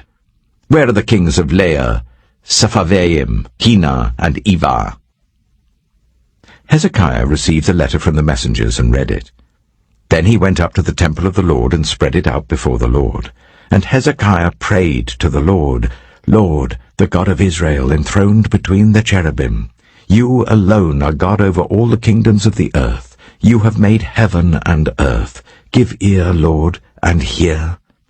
Open your eyes, Lord, and see. Listen to the words Sennacherib has sent to ridicule the living God. It is true, Lord, that the Assyrian kings have laid waste these nations and their lands. They have thrown their gods into the fire and destroyed them, for they were not gods, but only wood and stone fashioned by human hands. Now, Lord, our God, deliver us from his hand, so that all the kingdoms of the earth may know that you alone, Lord, are God." Then Isaiah, son of Amos, sent a message to Hezekiah. "This is what the Lord, the God of Israel, says. I have heard your prayer concerning Sennacherib, king of Assyria. This is the word that the Lord has spoken against him. Virgin daughter Zion despises you and mocks you. Daughter Jerusalem tosses her head as you flee. Who is it you have ridiculed and blasphemed? Against whom have you raised your voice and lifted your eyes in pride? Against the Holy One of Israel. By your messengers you have ridiculed the Lord, and you have said, 'With my many chariots I have ascended the heights of the mountains, the utmost heights of Lebanon. I have cut down its tallest cedars, the choicest of its junipers. I have reached its remotest parts, the finest of its forests. I have dug wells in foreign lands and drunk the water there. With the soles of my feet I have dried up all the streams of Egypt. Have you not heard? Long ago I ordained it. In the days of old I planned it. Now I have brought it to pass, that you have turned fortified cities into piles of stone. Their people, drained of power, are dismayed and put to shame. They are like plants in the field, like tender green shoots, like grass sprouting on the roof, scorched before it grows up. But I know where you are, and when you come and go, and how you rage against me.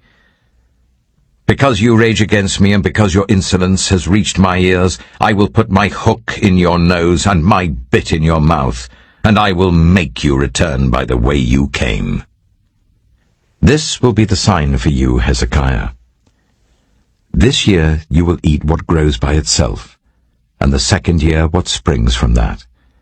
But in the third year sow and reap, plant vineyards and eat their fruit. Once more a remnant of the kingdom of Judah will take root below and bear fruit above. For out of Jerusalem will come a remnant, and out of Mount Zion a band of survivors. The zeal of the Lord Almighty will accomplish this. Therefore this is what the Lord says concerning the king of Assyria. He will not enter this city, or shoot an arrow here. He will not come before it with shield, or build a siege ramp against it. By the way that he came, he will return. He will not enter this city, declares the Lord. I will defend this city and save it, for my sake, and for the sake of David my servant. That night the angel of the Lord went out and put to death 185,000 in the Assyrian camp. When the people got up the next morning, there were all the dead bodies.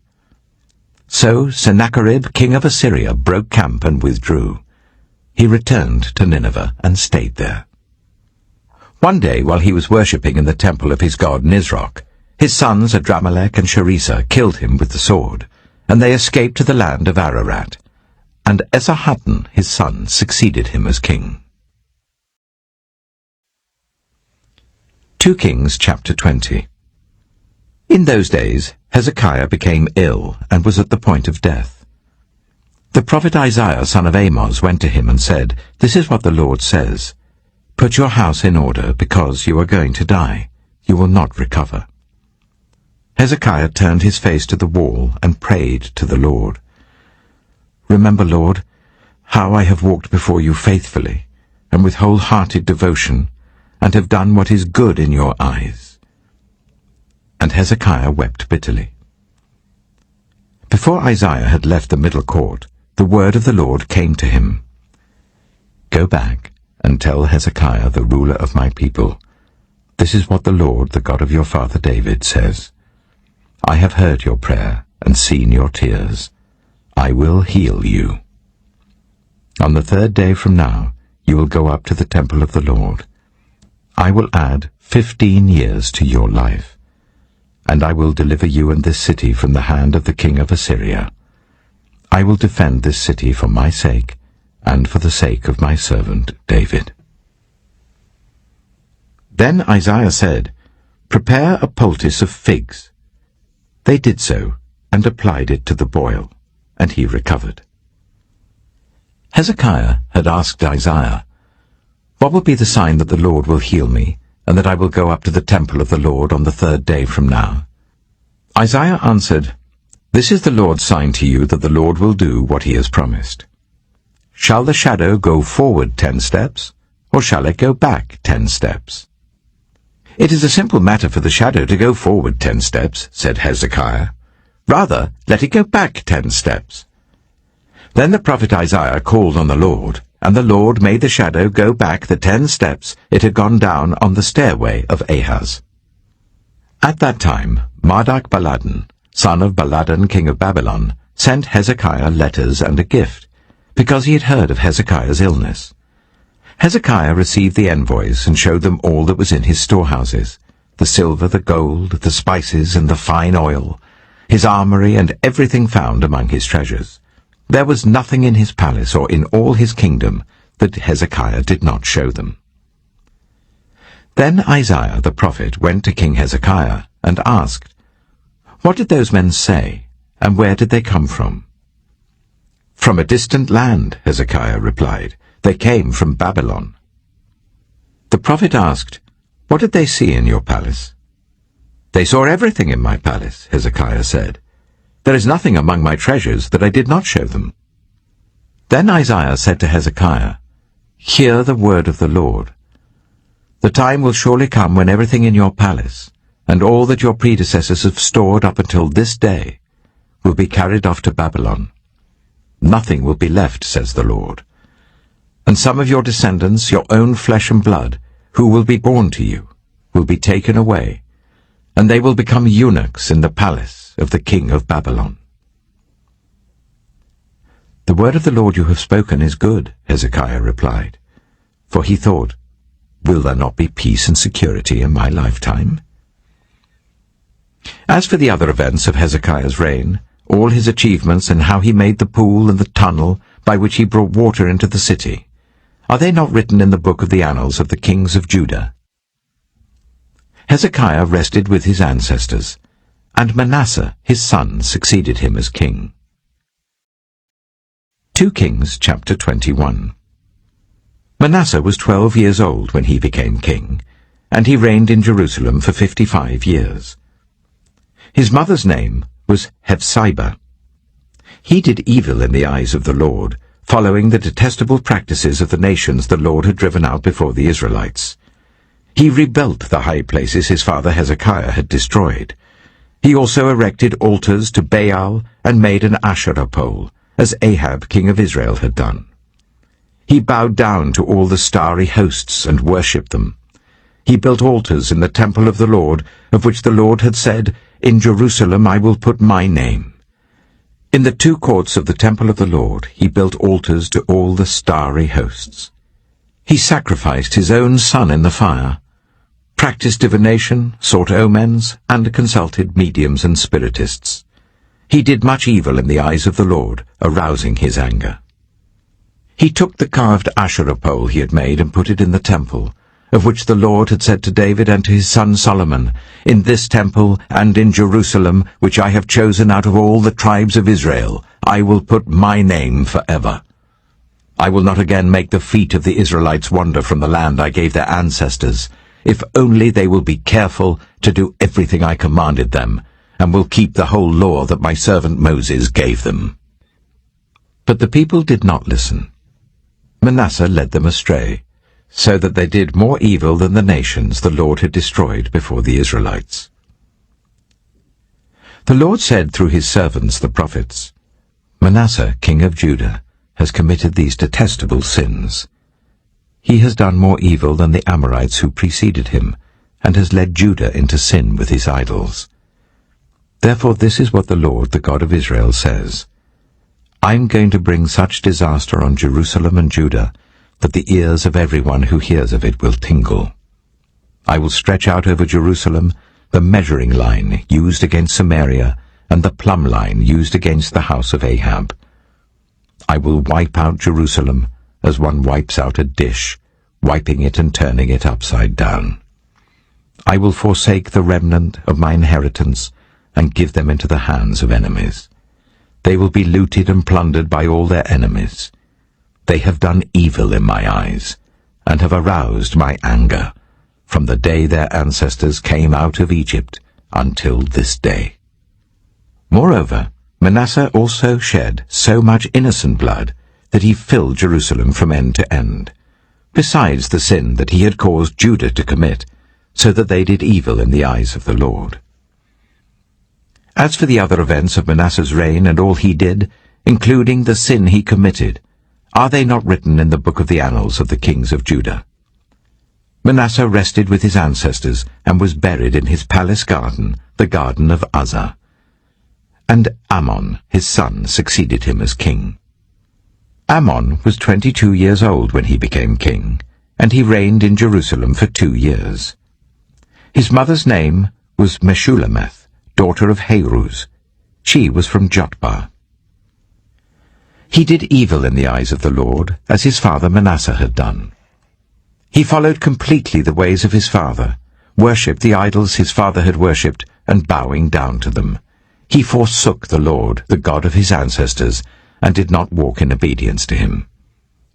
Ammon's officials conspired against him and assassinated the king in his palace.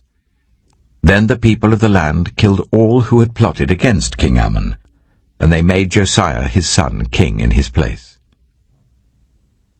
As for the other events of Ammon's reign and what he did, are they not written in the book of the annals of the kings of Judah?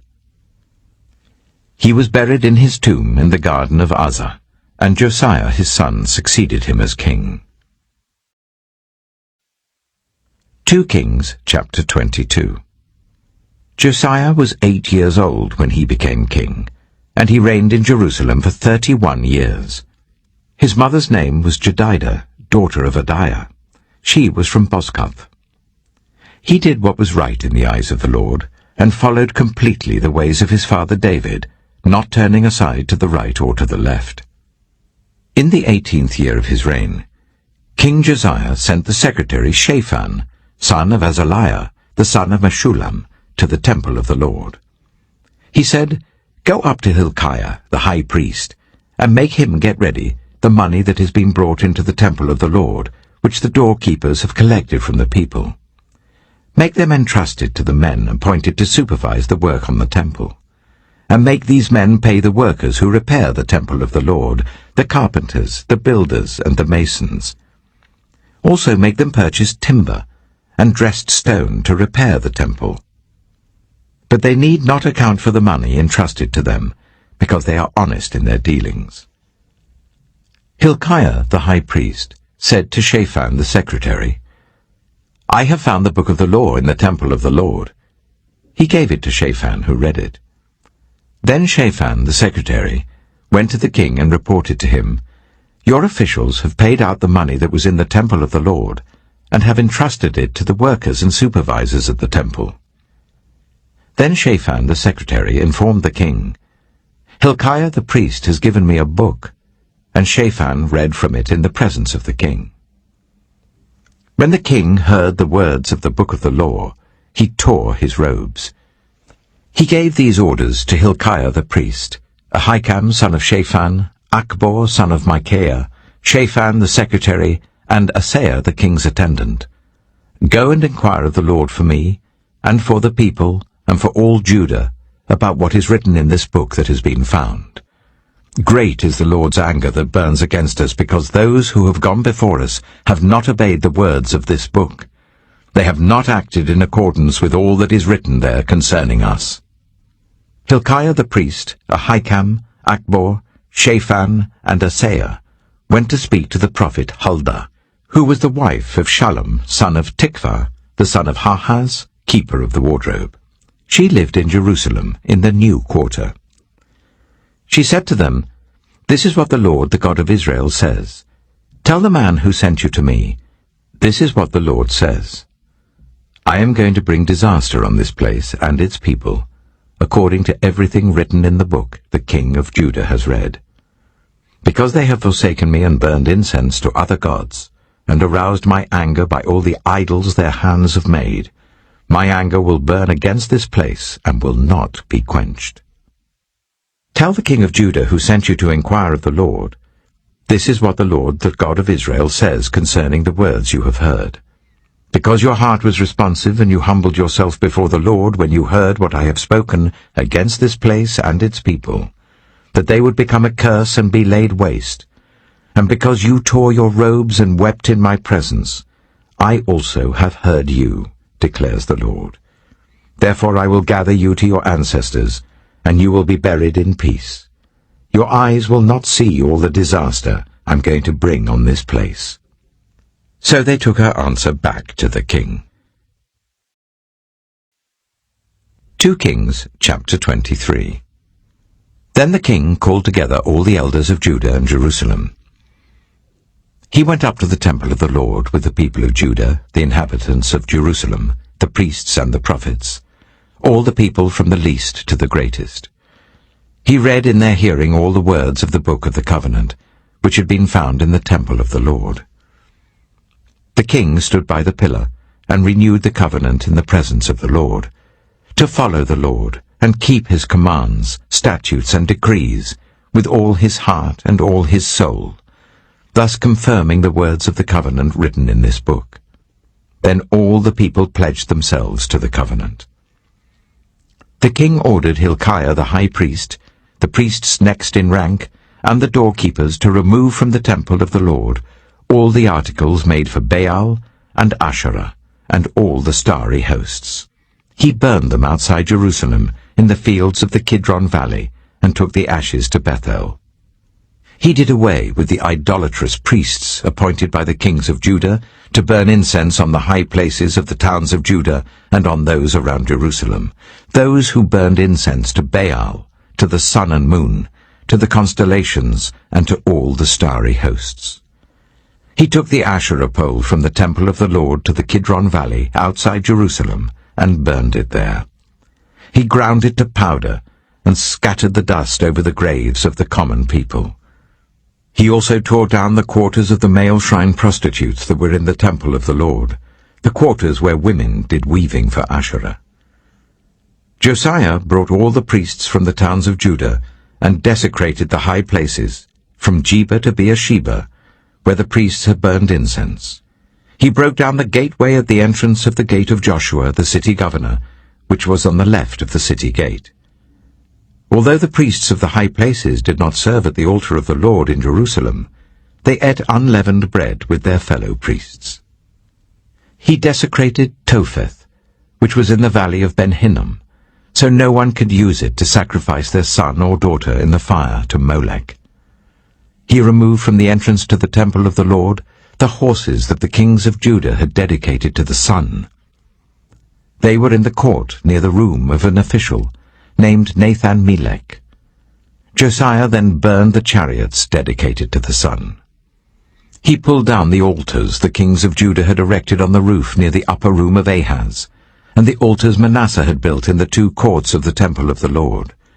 He removed them from there, smashed them to pieces, and threw the rubble into the Kidron Valley. The king also desecrated the high places that were east of Jerusalem on the south of the Hill of Corruption.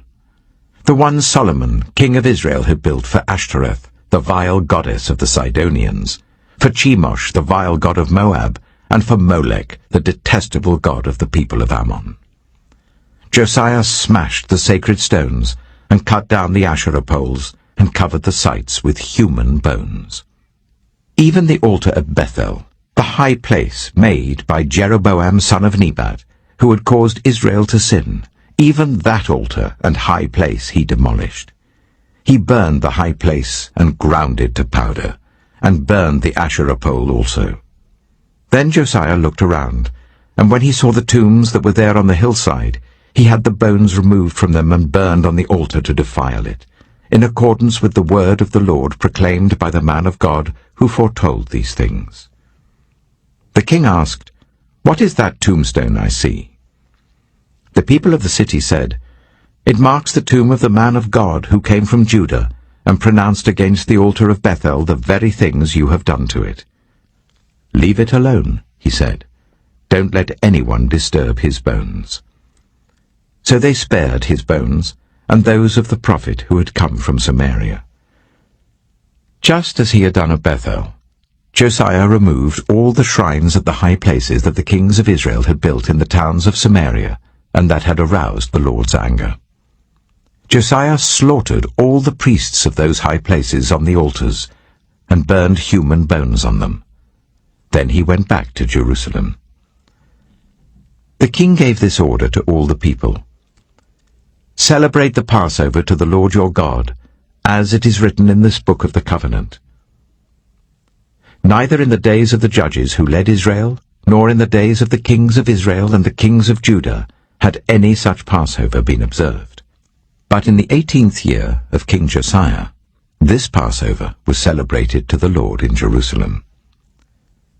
Furthermore, Josiah got rid of the mediums and spiritists, the household gods, the idols, and all the other detestable things seen in Judah and Jerusalem. This he did to fulfill the requirements of the law written in the book that Hilkiah the priest had discovered in the temple of the Lord. Neither before nor after Josiah was there a king like him, who turned to the Lord as he did. With all his heart, and with all his soul, and with all his strength, in accordance with all the law of Moses. Nevertheless, the Lord did not turn away from the heat of his fierce anger, which burned against Judah because of all that Manasseh had done to arouse his anger. So the Lord said, I will remove Judah also from my presence, as I removed Israel, and I will reject Jerusalem, the city I chose, and this temple, about which I said, My name shall be there. As for the other events of Josiah's reign and all he did, are they not written in the book of the annals of the kings of Judah? While Josiah was king, Pharaoh Necho, king of Egypt, went up to the river Euphrates to help the king of Assyria. King Josiah marched out to meet him in battle, but Necho faced him and killed him at Megiddo. Josiah's servants brought his body in a chariot from Megiddo to Jerusalem and buried him in his own tomb. And the people of the land took Jehoahaz, son of Josiah, and anointed him and made him king in place of his father. Jehoahaz was 23 years old when he became king, and he reigned in Jerusalem for 3 months. His mother's name was Hamutal, daughter of Jeremiah. She was from Libnah. He did evil in the eyes of the Lord, just as his predecessors had done. Pharaoh Necho put him in chains at Riblah, in the land of Hamath, so that he might not reign in Jerusalem. And he imposed on Judah a levy of 100 talents of silver and a talent of gold. Pharaoh Necho made Eliakim, son of Josiah, king in place of his father Josiah, and changed Eliakim's name to Jehoiakim.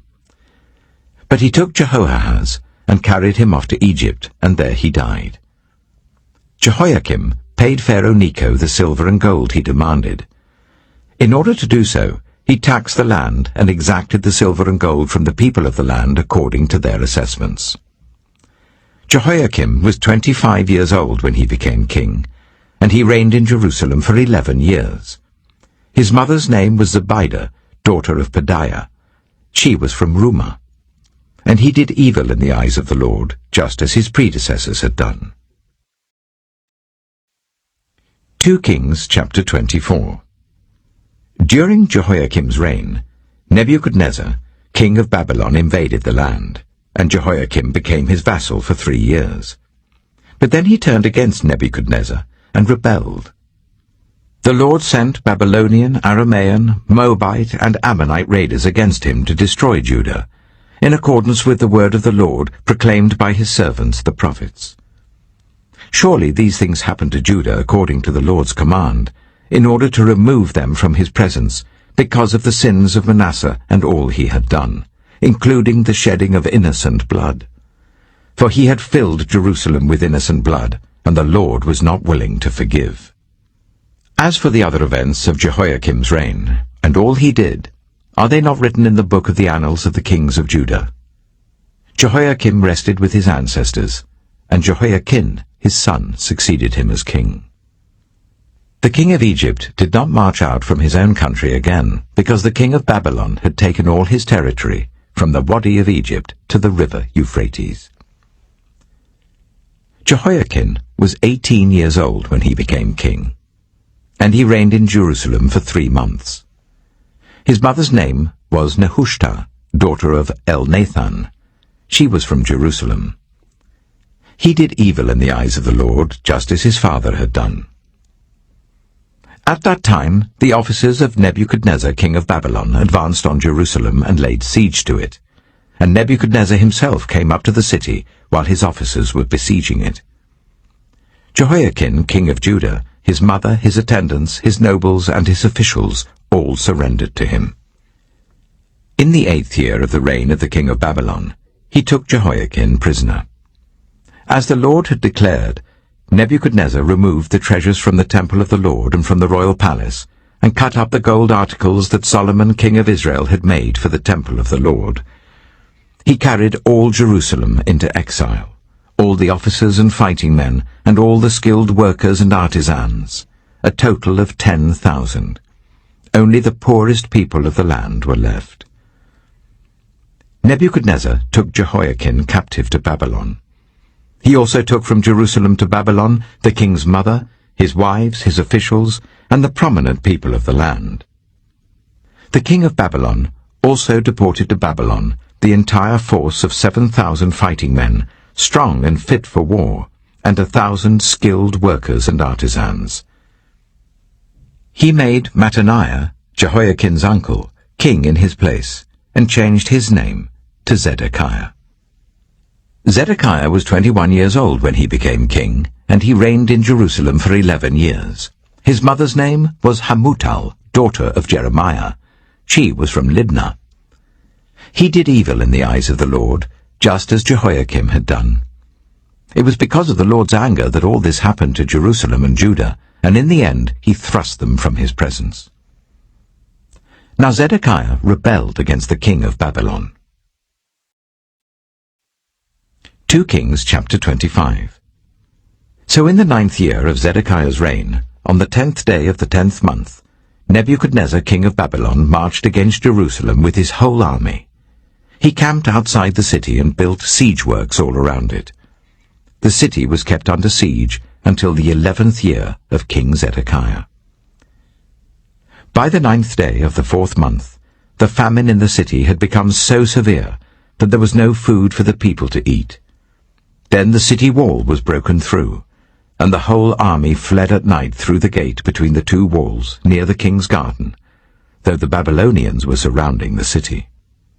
They fled towards the Arabah, but the Babylonian army pursued the king and overtook him in the plains of Jericho. All his soldiers were separated from him and scattered, and he was captured.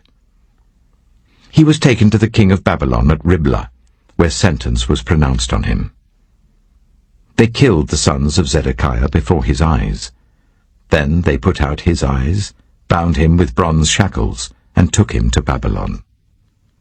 On the 7th day of the 5th month, in the 19th year of Nebuchadnezzar king of Babylon, Nebuzaradan, commander of the imperial guard, an official of the king of Babylon, came to Jerusalem.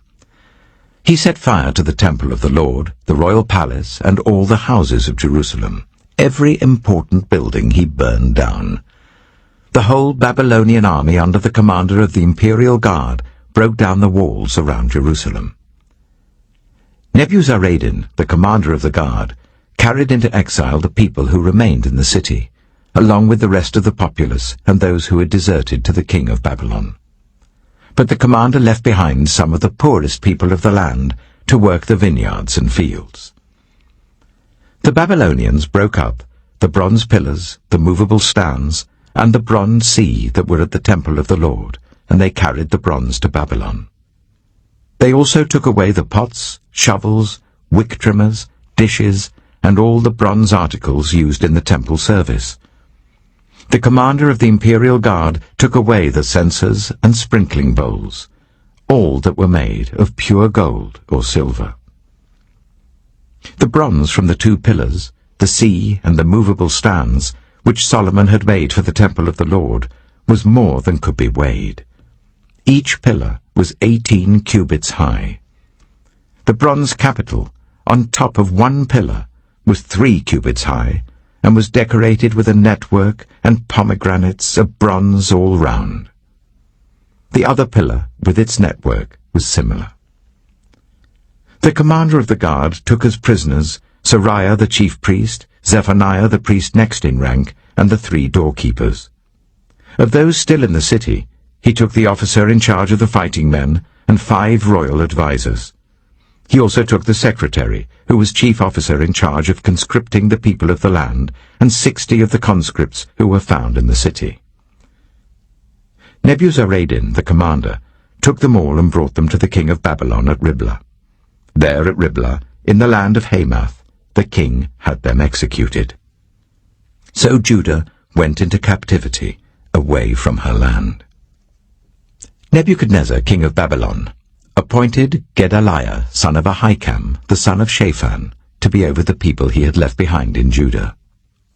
When all the army officers and their men heard that the king of Babylon had appointed Gedaliah as governor, they came to Gedaliah at Mizpah.